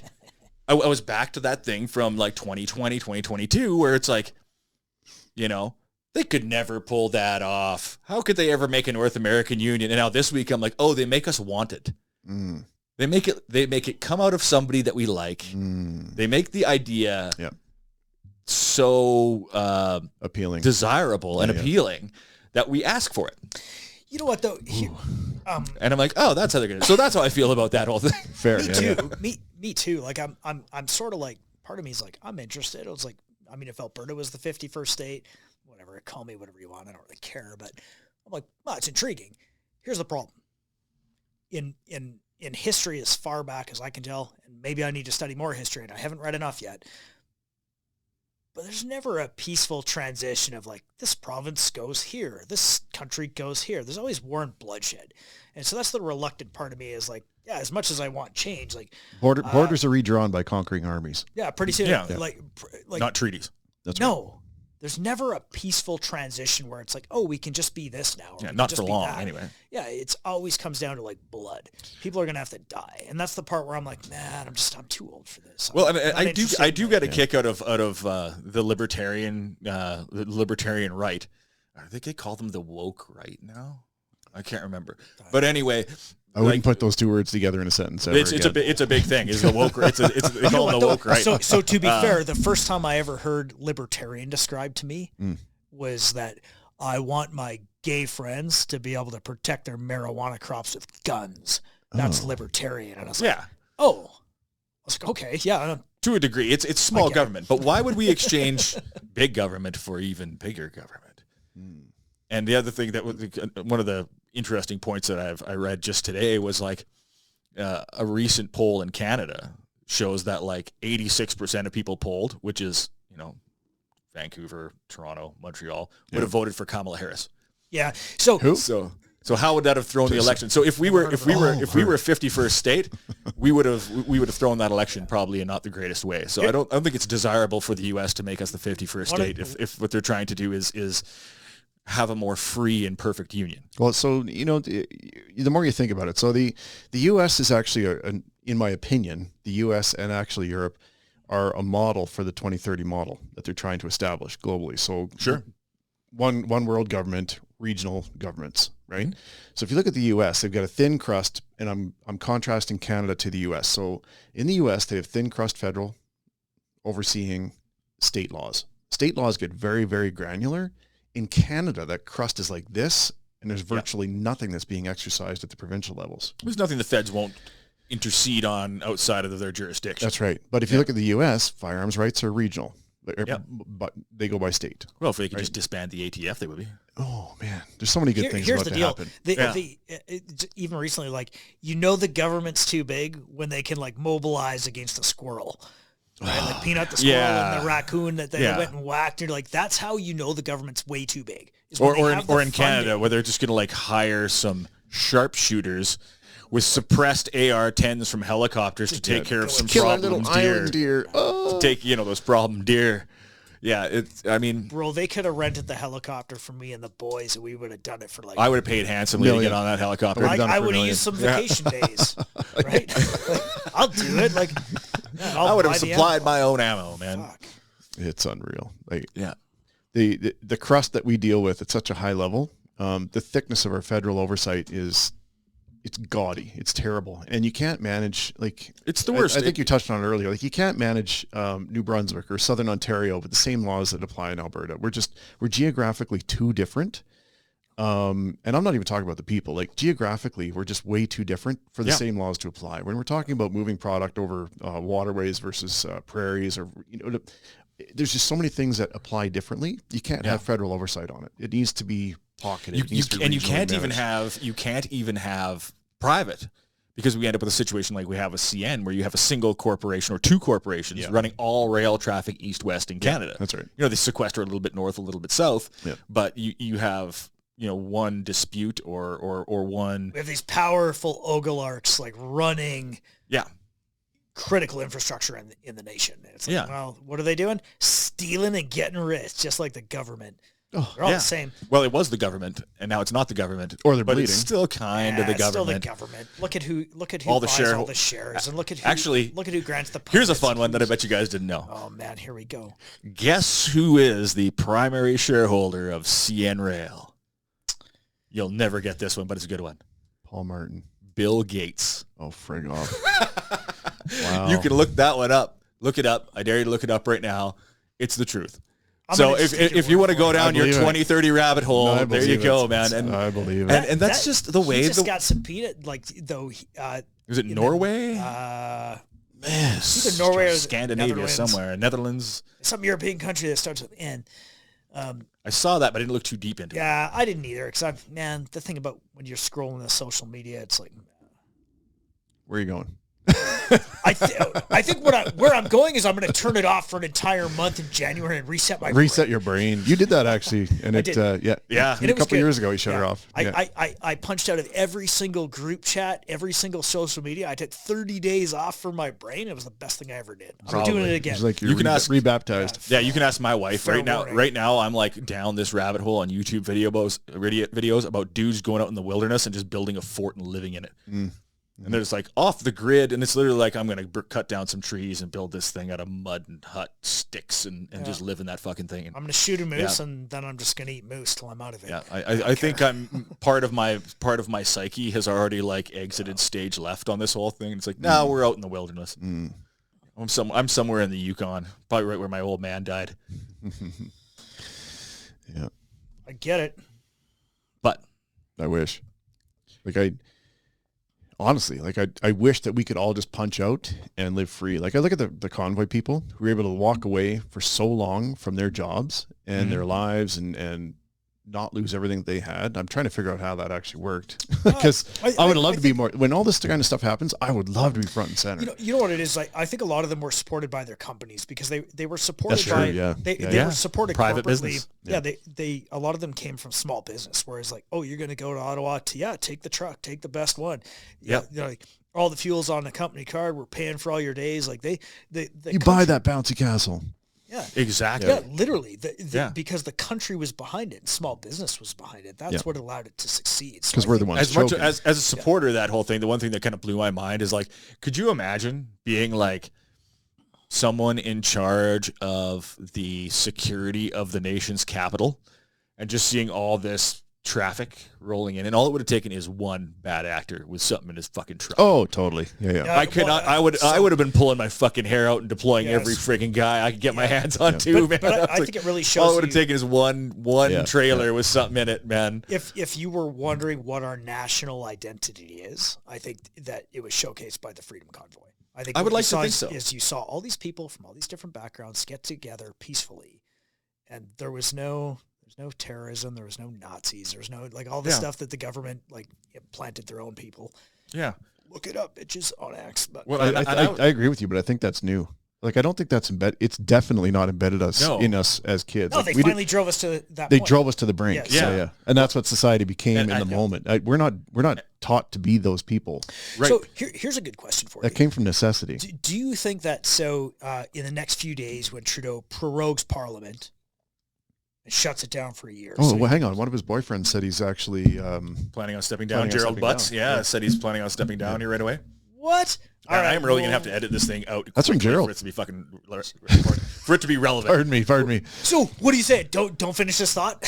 No, by all means. Like, let's have this conversation. I was going to say, so when in the next few days when he prorogues Parliament because they're only or resigns or whatever he does, whatever it is, but where we're stuck with like in the state of like there's still no government, there's still no election, and now you have this narcissistic asshole ruling by decree.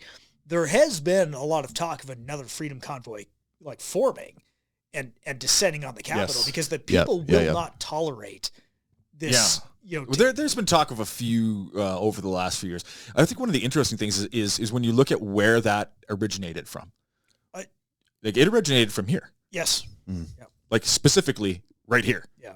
In northern Alberta, northwestern Alberta is where that Freedom Convoy. They actually waited to start for people from BC to catch up before they started going. My serious question though is like with all the bed trucks we have, all the high boys.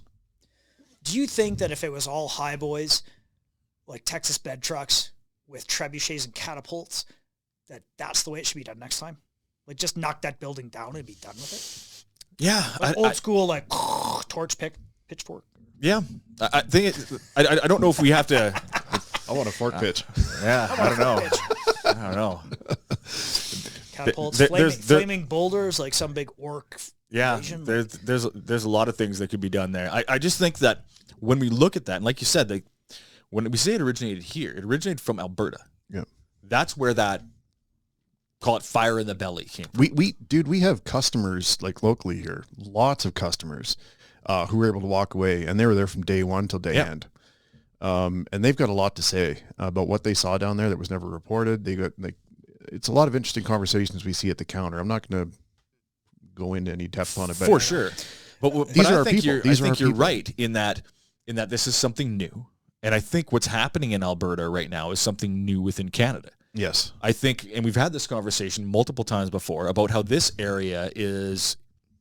We're learning our identity through our actions. Yeah, it's a little bit of a magnet for people who are looking for that self-sufficiency, who are looking like you could come here especially in this area right now and start a business. Right? Grande Prairie is growing. This area is growing. This is probably, if you're a young person who has dreams of being an entrepreneur, if you want to take on a trade, if you just want to level up, if you're somebody who's just trying to get your shit together, and you want to get in a base level job where you could go from janitor to management, you can do it here. You cannot. I know. I'm in the same boat. That doesn't happen everywhere in the world. It happens in very few places, and it happens where all the ingredients and timing and stuff are right. And I think if anything would come through to change a nation, I think it would happen in this area here. I think it would start from here. I think so too, because it happened before, and I think what you saw with the Emergency Measures Act and all this stuff going on is like the only thing the feds want to see out of us is oil revenue and tax dollars to fund this country. They don't want what they don't want is like any sense of nationalism. They don't want Canadian flags. And they don't want an identity draped in patriotism. If we can find a national identity, we'll act as a nation. Yeah. Yeah, and it terrifies them. And we were pretty close with the Freedom Convoy because it was like, oh, what the heck? There's a Sikh truck driver with a Mennonite truck driver with next to Garrett. Yeah, they had to send me my $20 back. Like we had every facet of this country represented in the convoy, all band together for freedom, and to the government it was terrifying because they weren't like whoa. And not just to the government, we talked about being to the patriotic Canadians. But that's not what we meant. But to the urban elite in the East, I think what they saw was their normalcy bias, their bubble got popped. Yeah. Right? And nobody likes it when their bubble gets popped. Right? Which demographic are we talking about? Well, if you live within Byward Market and the Parliament building. Okay, yeah. If you're living in that area, that's not a cheap life area. Sucked for a while, well, that's not a cheap area to live. Yeah. Right? Who lives there? Your bureaucrats, lawyers, lobbyists, your upwardly mobile, all that kind of stuff, right? And those are the people who will pay the highest premium to nerf the fucking world, or to nerf the world, so to speak, right? To distance themselves from what is real and raw about the world. And so when the world showed up at their doorstep, they pushed back. And now, here we are several years later, and I think fewer and fewer of them would have a leg to stand on what they're talking about. I think more and more of them would agree. I think much like, our spouses ended up on a different side of the fence than they were 5 years ago. I think even more so now where, and this is what kind of excites me a little bit, is in times of turmoil, it's not a time for, and I would say this for especially young people who are just getting started, who they don't really have a lot of skin in the game yet, and they're a little bit, like we were saying as kids, like, well, I don't want to look at a world that's hopeless, right? Well, it's not. Now is the time to strike while the iron's hot, while there's chaos, while there's revolution afoot, while there's things happening and moving around. Now is the time to dream big. Now is the time to step up and to take it all the way back to the beginning. Like the poem said, be legendary. Yeah. To step up and start carving out your empire, because the power structures that existed are falling. They're crumbling. And now is the time for good people who have good upbringings or good dreams, good intentions, hard work ethics, all that kind of stuff, to step up and start building, to put their hand up and say, hey, yeah, I'm in, right? Every one of those people that stands up and does that, every one of those people who shows up at a course, everybody who shows up at a freedom convoy, I don't think you can sit quietly on the sidelines anymore. I think it's important to speak speak your truth. Say what's on your mind and speak what's real to you. You can't sit on the sidelines and expect everything to go your way. That's right. You can't have freedom of speech and be quiet. You can't not have an opinion of the last 5 years. And I lost, I don't want to say I lost. I've neglected one of my longest standing friendships my whole life. Elementary school together. And watching the last 5 years and how he and his family had responded to what was being levied against us actually put me at odds with a lifetime friend.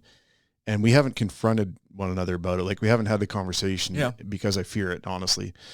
There's a couple in the back burner that are like that with myself. Lining up their kids at the pharmacy, proudly wearing stickers, the 5-year-old kids. I'm proudly cured for the third time. It's such a different, and this would be Ontario for reference. Yeah. I wish mine was that far away. And it breaks my heart to know that I may not have that friendship anymore, but it is what it is, man. I can't imagine not having an opinion that is cemented firmly where I believe. The last 5 years has been so destructive, yet so constructive. I think the mark of a true friendship, though, is to be able to agree to disagree. And that might seem really easy to say from an outside perspective. Yeah. All of my greatest friends, man, we agree on probably 10% of things, and the other 90% is open to debate. Where Sure. and maybe and when I say debate, I don't mean like in a mudslinging, spear throwing fashion. I just mean that it's open to constructive whatever. Where it's like, look, man, I don't care if you want to go get that injected into, or you want to get a tattoo, or you want to whatever it is that floats your boat. I don't really care. It doesn't really change our friendship. But unfortunately, yeah. But that's where the line is drawn. Yes. Right? The line is drawn at, I don't care what you do. And the ideologue that exists now says it's conformity is the rule, right? If you're standing outside of that, then you are outside of that what was once the side of openness, freedom of expression, free love, everyone's in, that inclusiveness. They became exclusive in the moment where they decided that there was going to be a line. Yeah. And everybody outside of that line was them. And the worst part about that is, if we look at all propaganda, all advertising, well, and well played to the government, because they did a good job of dividing us. Well, if you look at the overwhelming majority of dollars spent on psychological research since the 1940s, I think like 80% of it is done by advertisers. Yeah. And that's all about changing your mind, changing how you think about something, right?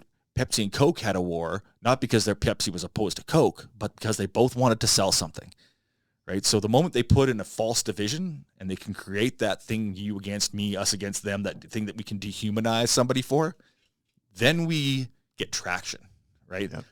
One of the things that I always say is, I don't need to convince you that I support your right to own firearms. I need to convince you that the other guy's going to take it away. And not just that they're going to take it away, that they're going to take it away and come kill you. And if I can convince you that they're going to come take your guns and then they're going to kill you, then you are going to be on. And I'm the only one that can protect your right to own guns. And they do the same thing on the gender side. They do the same thing on the identity side. They say, this other group wants to come and take away your ability to fly whatever flag and wear whatever clothes. But on top of that, they want to kill you. It's an ignorant. Show me one thing right now. Tell me one thing that hasn't.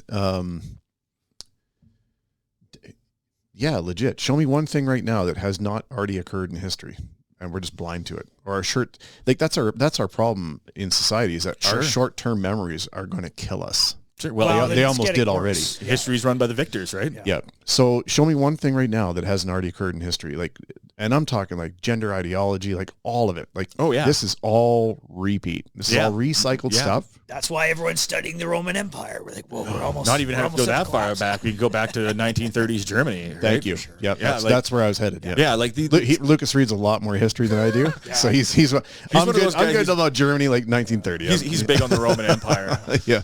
I'm out there with the debutantes doing heroin and cocaine in 1930s Germany, listening to jazz music. That's because Lucas is a fan of warfare. So Lucas is a fan of all the conquering armies. Lucas is a fan of that kind of history. No, but you're 100% right. There's nothing new under the sun. Yep. And I think that's the thing, and I think that's maybe what people can take away from what you are doing and what you two are doing is when you're looking at an industry that's, you have a set enemy. Mm-hmm. Like you have an adversarial government set out specifically against your industry, and you guys are choosing to continue on. You guys are continuing to live your ideals.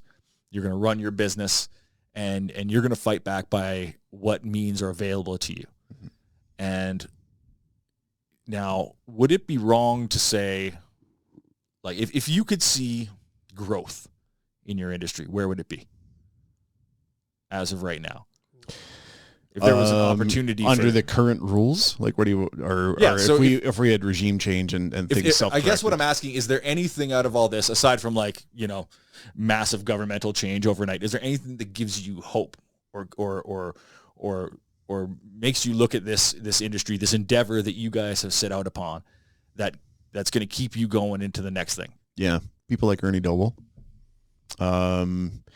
the activity from our own client, like our local client base, would keep our doors open. And I'm talking from the business right now. So we've got strong partners. So the reason that Back Alley Range has been successful, building the facility for sure, but the second is the partnership with people like Ernie.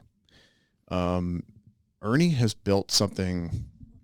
I'm sorry, dude. I have not heard the podcast yet. I just teed it up and I did share it with the community group. Yeah, I saw that. Thank you. That's awesome. Yeah. No, that's a good group. They, of all the people out there, they need to watch that. So, edit me for a second here. What the fuck were we just talking about? Well, I think you're right though. With Ernie, like he struck me as somebody who's the hope. He's a in the description for the episode. Yeah. I talk about the code of the West. Okay, yeah. And the code of the West says do what has to be done. Yeah. Right? And he strikes me as that dude who sees something that needs to get done. And he's not the guy who's like, throws his hands up and goes, well, how are we going to do this? He's the guy who gets it done. Let's figure it out. And I think, your question of like, is there anything that gives us hope and the drive to go forward? Most, like for me, it's the people.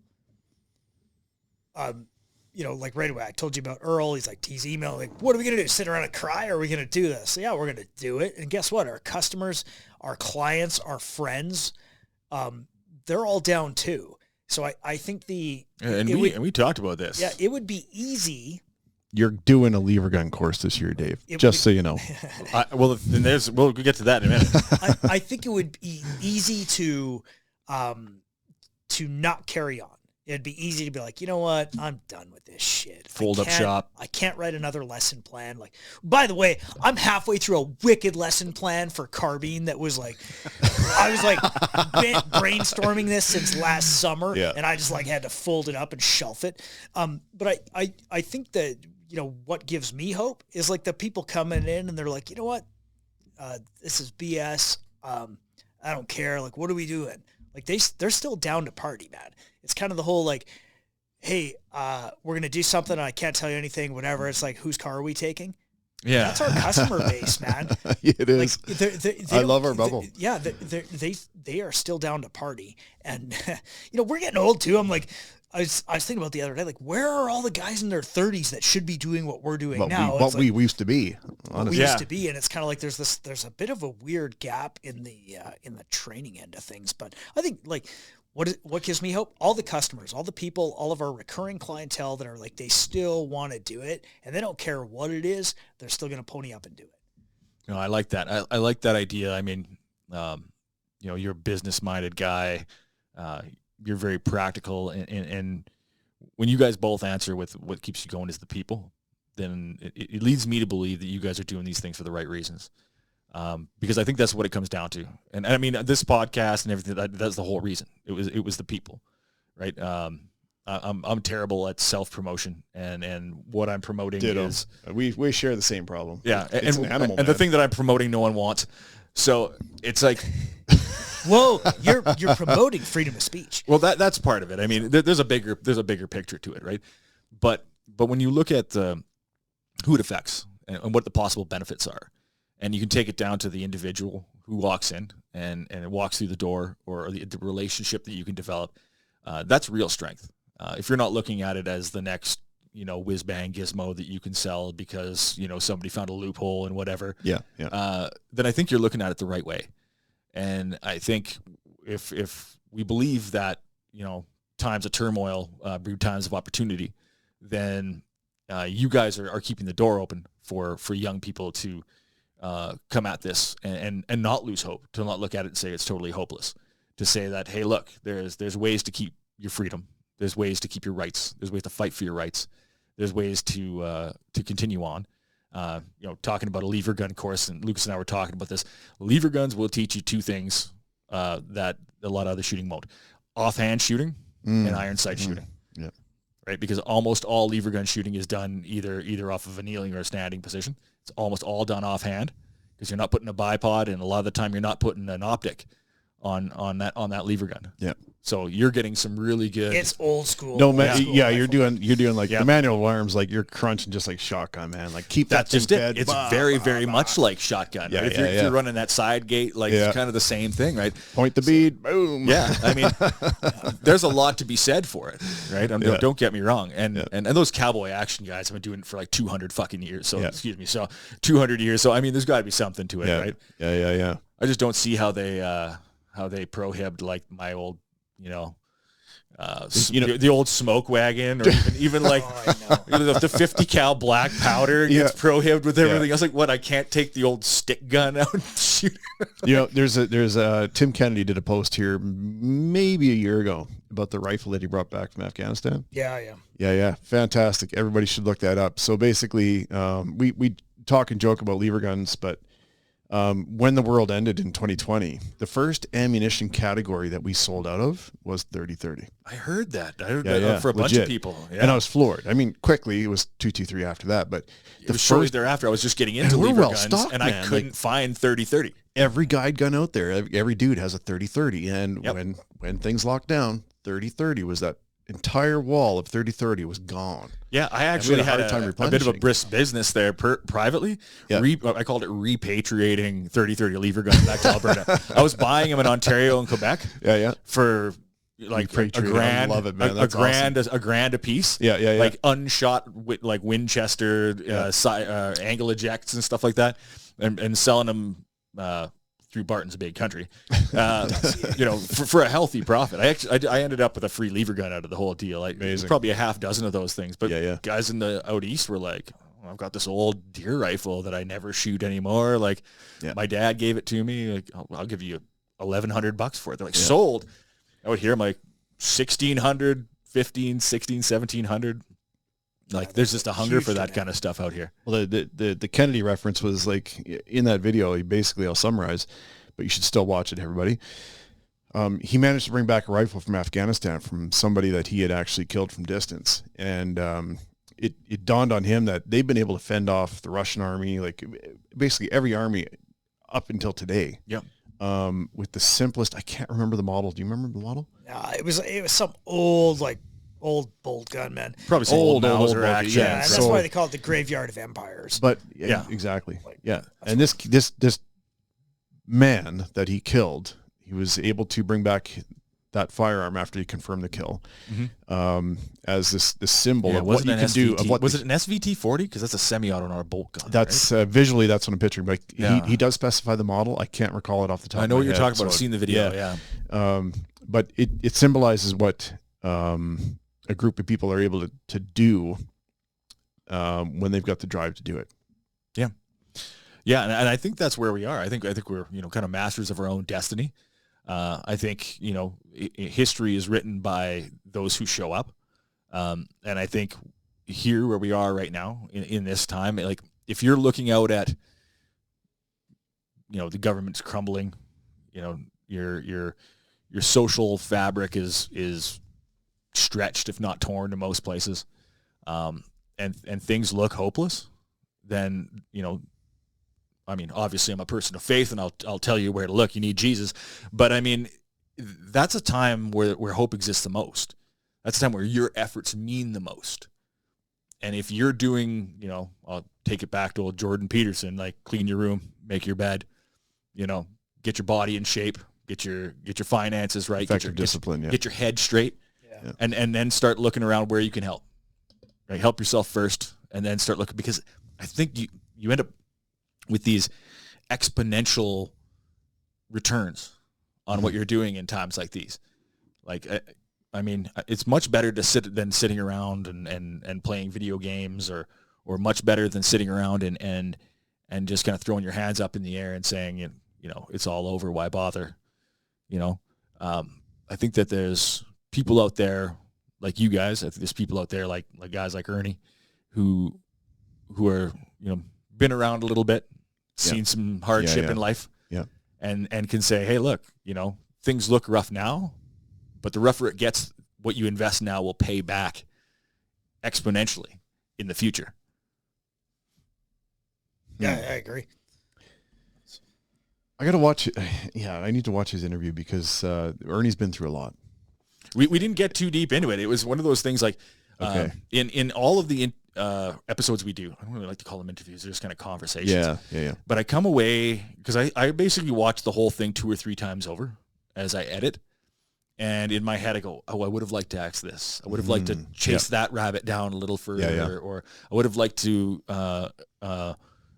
stay on track on this and not get so, sidetracked or whatever. But it comes with that, and that's why I'm so happy that you came back and we were able to talk about some of this stuff. Last time we talked a lot about your personal story, which resonated with a lot of people. It was our most viewed episode, right up until Ben Brochu came on here recently. Celebrity, that's not fair. What was he like? Ben. What was he like? Alberta Guide of the Year last year or something? Yeah. That's a huge community, dude. So we actually we were just Dalton Peterson. So he's a film producer who's up and coming, but like his videos are hitting like 30. I was talking about the other day. We'll try. Yeah, really good kid. Like he's a power engineer, works for one of the mills. Like he's fine. So this is a work of passion of his. So we just latched onto him because I feel like I'm going to say the mountain hunting community, the sheep community, the goat community, like all those specialized, very niche market guys. We don't do a whole lot of business with them because it's very specialized equipment, very high-end equipment. Right up your guys' alley, I think. Well, you're getting into like Sitka and Kuiu and First Light. And it's guys who have $25,000 to put down on a hunt. Well, I mean, when you're spending that kind of money on a tag, you got the money on the counter. Actually, but Ben Brochu, as of right now, has a series on a sheep hunt. On YouTube right now, and go ahead, check it out. It's amazing. But the views, the vistas, the places that they're going after these sheep, I'm just like, it looks like it's out of Middle Earth or something like that. Dude. Like it looks like some fantasy landscape. I can't believe it exists on Earth, man. Yeah, I'm not supposed to say. I cannot say the location of this last film that they did with that Dalton did with the guys. And they're local GP guys. Like they're local. You don't gotta go far around here. They went on a billy hunt, and they were in northeastern BC. But they had a cougar encounter. They had a bear encounter. They creamed this beautiful billy. It just and the footage is just amazing. But check out Northern Sun SON Media. And, the videos are fantastic. But we kind of latched on to him, and I think he's going to be a good partner. Yeah, I wonder. I should try to get. Do you think Tell would come on here and tell that bear story? Oh yeah. So we'll keep that under wraps. I love all that stuff. Tell Sue you're up, bro. Yeah. I love all that stuff, man. And that's part of it. Like this is growing up where I grew up, growing up in the mountains and growing up in like McBride, BC, and all that stuff. And something, kind of a point I wanted to make earlier is, we used to have like I said, I think we used to have a Canadian identity, and I think it was about the land. Came from the land and the people that lived on it. And what broke my heart was a few years ago. I grew up in Jasper. I've been back 4 times in 20 some years. And my wife and I decided to take a couple of days, which are hard for us to get by ourselves, and go down to Jasper. And I had never really taken her around. Like we went down there for our honeymoon back in 2009 for a couple of days. But I'd never really taken her out to the spots I grew up, and they were all gone. The park had taken them out. They were allowed to grow over. You couldn't find, we wanted to have a little hot dog roast somewhere. Couldn't find one in the park. No open fire outside of a licensed campground. So all these spots you used to kind of be able to jet off in the mountains and these little secluded areas and have these family picnics that I grew up on near the rivers and stuff like that. They're all gone. Or they were fenced I would test off. their emergency response. Or they were all. I want my hot dog. They were fenced off. We actually drove into BC to Lucerne Campground in Mount Robson National Park because that's where if you grew up in Jasper, you lived in Jasper, you camped in BC. Yeah. So that's where we went, and but it broke my heart in a way because the federal government had taken what was an icon of, in my mind, Canada. When I pictured Canada as a youth growing up in Alberta, growing up in the mountains. That's what I pictured, and they had fenced off all this access. Like you just couldn't drive that road anymore. You couldn't own it. Yeah, you couldn't drive there anymore. You couldn't go here anymore. You couldn't do that anymore. And it was just like this this broken thing. It's almost sick. If you want to ruin something, let the feds run it. I'm still like, well, look what happened. Fuck, 2 years later. I'm still pretty sure that Alberta should like repatriate all of our national parks. Damn straight, man. I support that 100%. Like, so Banff, Jasper, so does our Buffalo, business. like take all of it back. And like, why are we just like funneling all that money to the feds? Why are we propping that up? I heard a really controversial thing Alberta. I heard a really controversial thing years ago that I had a trouble kind of coming up with a valid rebuttal that wasn't like off the cuff, horribly prejudiced. They're like, that's right. But it was like, take all the national parks, just give them back to the natives. Let them run all the resorts. Oh, did you just finish Yellowstone? Sure. Let them run. No, I actually haven't seen the last season yet. Dude, shut up. Goddamn. I haven't seen, and maybe Taylor Sheridan ran this rabbit down a little bit, but I haven't seen the last season yet. But I mean, take it away from the feds. Yeah, I'm actually okay with that. If give it to the First Nations. Yeah, yes. If you give it back to the tribes in Alberta, instead of making them live in Muskeg in the northern Alberta, let them live in the most beautiful place that they and I'm where also they used to chase okay buffalo. If they take that revenue that the government just burns on whatever whores and cocaine. I'm okay if the tribes actually take that money and do better with it. Yeah, and maybe they get clean drinking water on the reserves that they've been promised. Well, it turns out the water that comes directly out of the pipes that come out of the mountain is clean already, and you don't need It's wild. But what I mean is if they were to pay that forward through the Alberta Tribal Council, and it was like, some of these places that are less fortunate, if they were to use that revenue, if it was turned back over to the natives, I'm okay with that. Yeah, 100%. I don't care. I don't care who owns Jasper Park Lodge. It doesn't affect my life at all. No, but I do care when it's just siphoned off by the feds, and you got whatever. I'm not even down that rabbit. I'm actually I'm heading down there for a few days on the 2nd, so we'll do New Year's at home, and then I have to be in court. Oh yeah. Oh jeez. So we. So this would be my first look at things since last year's fire situation down there, and I'm actually Jasper's always been kind of our getaway, like just our. Yeah. I haven't been back yet. Banff is beautiful, but it's Jasper's always been kind of our jam. It's our speed. I'll go in the spring, probably after the ski season closes, and I had friends that lost homes there. Yeah, like in like family homes. Well, you're deeply that's a. Yeah, it was strangely emotional. It was because I had just come back from. Quebec, out in the Gaspé, putting my father's ashes to rest. He passed away during COVID up in I remember in Haines Junction up in the Yukon, and his family wanted so the house my great grandfather still built. Mm-hmm. They're fishermen out on the East Coast, still stands. Yeah, and it's a bit of a summer home out there for some of the family, and they wanted my dad's ashes to go in the garden next to his uncle in the rose garden, and I went and did that, and as that was happening, as I'm flying back, Jasper's burning. So I'm like, here I am, like putting my old man to rest on one side, my hometown's burning over here. I was like, man, but I found it strangely, maybe it was just the time, but there was talking to some of my friends, there was a lot of emotion. They had more ties there than I did. Mm-hmm. Like they actually had. How old were you when you left again? About 17, 16, 17. Yeah. So I lived there for about 13, 14 years. Mm-hmm. Pretty much my formative years. Of course, was kind of like, I think 1 to 3, 1 to 2 was in McBride, and then to Jasper up until, kind of 2, 3 years old your formative years, your kind of, what do they call them? Pillar memories or core memories and all that stuff. Yeah. But the fire stopped 200 yards from the apartments my parents had. But it burned another church. Yeah. Ironically. Yeah, somehow that old church. Yeah. Yeah. Made of stone. Yeah, right there. Yeah. Yeah, well, everything has underbellies, man. Yeah. Absolutely. No, I'm looking forward to get back down there. Like that's our speed. I do. So a moment ago though, you talked about national identity again and how it related to you when you were young, and specifically, it sounded to me like you were talking from a Western Canadian point of view. Yeah. And it dawned on me just in this moment, and I haven't put a whole lot of thought into it because I don't believe we have a national identity. I don't think we ever have. outside maybe of gold very medal early hockey on games. when we fought, back when the Brits and the French fought for the territory. I believe we found identity then. I don't think we've had it since. Well, I think we found an ounce during the World Wars. Yeah. Coming back from World War II, I've heard a lot of stories. So, but the way that you described your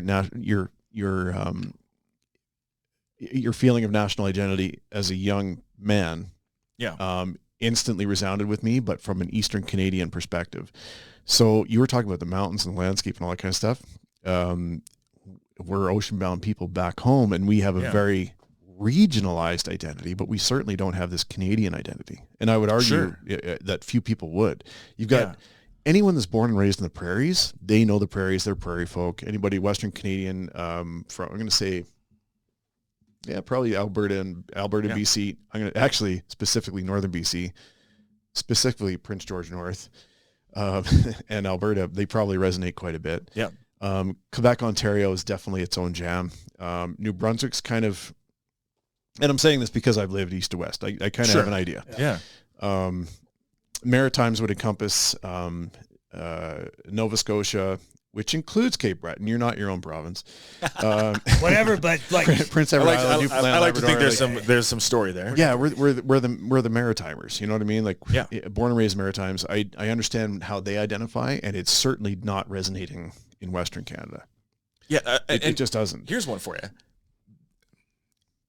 And I don't think this is like qualifies as national identity, but if I had to like look at one thing that's common from the Yukon Territory to Quebec to Newfoundland to British Columbia, moose hunting and maple syrup. No, there are no maple trees out here, man. You're in a maple tree within 1,000 miles of here. We Actually, no, I had a Japanese maple, but it died. But there are no maple trees out here. We don't have hardwoods harder than friggin' birch, man. We do have moose hunters from coast to coast. That's true, yeah. I was thinking, because I've been putting some thought into this here for the last week, and I'm like, what would actually qualify as Canadian identity outside of hockey, which is not an identity? It's a bunch of dudes. Because the NHL is a private corporation, and it's leveraged by the government. But I mean, when I look at those things, what does Canadian identity mean?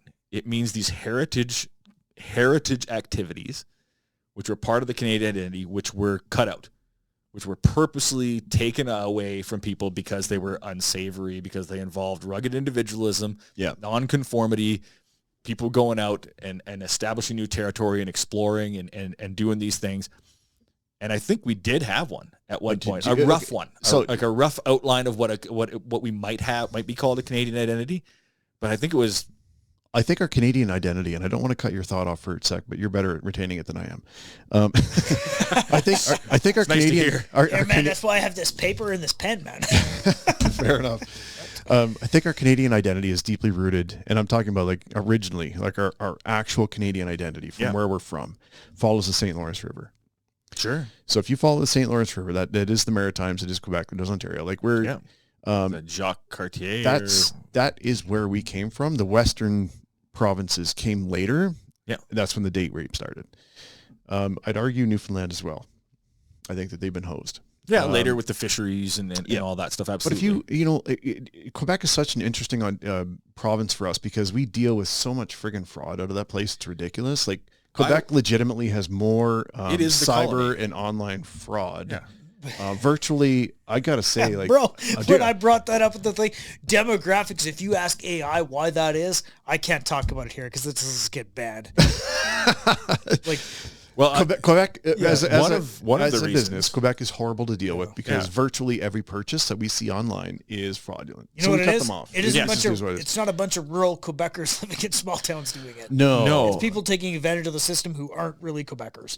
Well, there's a really, really old part to that. Like I've got family down there that are Italian. And we recently just had a chat about how when the FBI was cracking down on the mob down in Chicago and New York City, where did they all go? They all went to Montreal. You got right? There's a huge Italian community, Jewish quarter, all that part of old Montreal, man.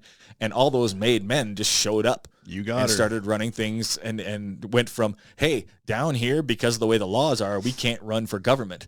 And now you have I mean, I'm probably going to end up on a list for this, but I mean, you have generational corruption in that place. What? But I mean, that's just the way it is. That's the way business is done. Like, you know, and I mean, you know, thankfully you got a guy in the United States presidency right now who's got a rich heritage of dealing with gangsters.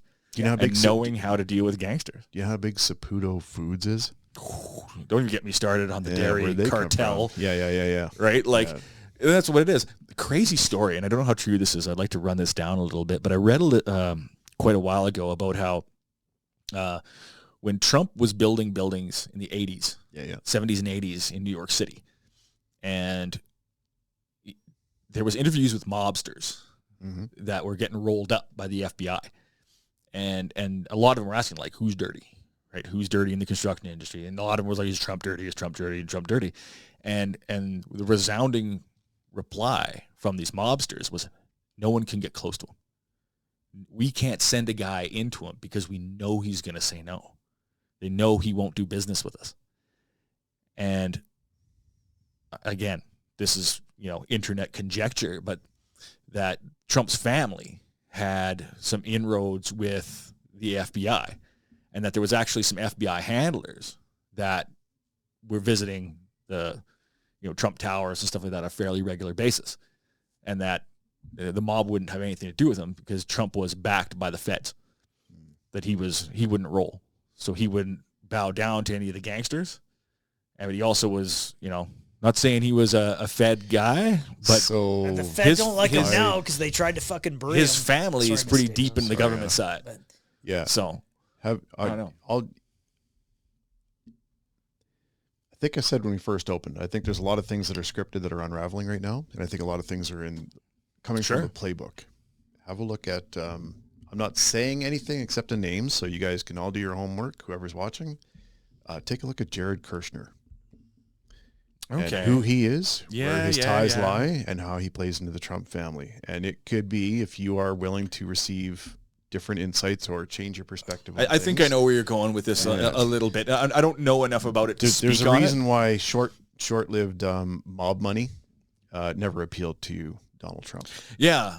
In my opinion. His father or grandfather had some pretty deep connections to federal government and Freemasonry. Well, I mean, in the U.S. it's ubiquitous, right? If you're successful in business, especially in the South and large portions of the Northeast, it's ubiquitous. You're a lodge member. You're right. Yeah. It is what it is.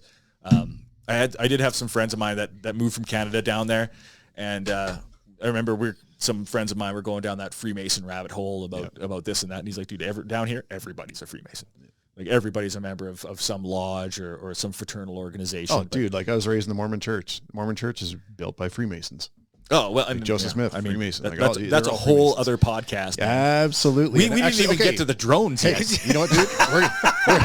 We're going to get to the drones. The people are wondering, where is this going to go? I would like to have... Let's do this offline. Never mind. All right. I think we should do it. You know what? I think we should do it as a group. I think we should have a bigger room, more mics, and we can have do this crazy open mic like on religion. It gets tough to do a podcast with more than 3-4 people. Crazy open mic on religion. All right. Yeah, I'm down. I think it'd be a wild personal discussion. level religion. Yeah, I think so. Because individual experiences. What we know and what we think we know. We can definitely get into that. Throw it out there. Bro, I have people for the panel. They're lined up. Yeah. I would request that there's no zealots at the table. Who's a zealot? People making money. There you go. Okay. I got you. I both agree and disagree. Okay, well, there we go. No, you have to. I would say for I would invite that one guy. Yeah, because you'll cut this all out, right? Where's your sounding board? Nah, shit, this will all stay in. No, this will stay in because I want people to want to tune into the next podcast, and I think this is a pretty good place to put a pin in it right now. Yeah. I think we're about to go over. It's in the parking lot. We're about to encounter the ice wall at the edge of the flat Earth. Here it is. This is where we like. Okay, so Mrs. Davison, I'm sorry for all the cursing, whatever. Simi, there you go. You got your highlight reel, whatever. I love you, honey. For everyone else who's normal, you can find us on YouTube, Spotify, Apple Podcast, CastBox. Be sure to like, comment, subscribe on all these things. Instagram, X, Facebook. We're on all that stuff. Check out our website, grayrange.com. Links in the description. You can find every episode of the podcast. You can find the blog, merch, such as shirts like this fucking baller thing here. What else do we have for merch? We got some new stuff coming. We got some new shirts. We got some new stickers. We got hats. We got the new collection, Whiskey Painted Holocaust. And I think that's about it. That's all the things that we do. Everything else. And www. If you want to buy guns, bartonsbigcountry.ca. Absolutely. Definitely. Link in the description. Both of these fine young gentlemen can be found Monday to Friday down at Barton's Big Country behind the gun counter. Go check it out. If you have any outdoor adventures that you want to get down with in 2025, I would say that's the place to be. We're going to drop the training calendar pretty soon. It's just we're both like prolific procrastinators when it comes to scheduling because it's brutally difficult. I'm not. In reality, I'm super curious. Like okay, so let's, with the training calendar, like last year we posted it like March 1st or 2nd or something like that for the whole year. I don't want to post a training calendar right now until we know what the next 8 weeks looks like in Canada. Well, and that's the problem. That's the problem. What guns are you using? Yeah, exactly. So, I think if you're, you can reach out to us on all the social media, whatever. If there's some other thing like some course you want and we don't have it, we'll find the dude. But we're probably looking at like pump shotguns, semi-auto shotguns, lever guns, scout rifle, precision rifle. Like that's kind of what's left. So. And scout rifle will be applied bolt gun for sure. within intermediate distances. And if you don't like any of that stuff, whatever, fuck off. Yeah, this podcast isn't for you. You should probably just move on. But you've made it this far. Stay tuned for the next one. We talk about religion and aliens. This is Grey Ridge Podcast. Out.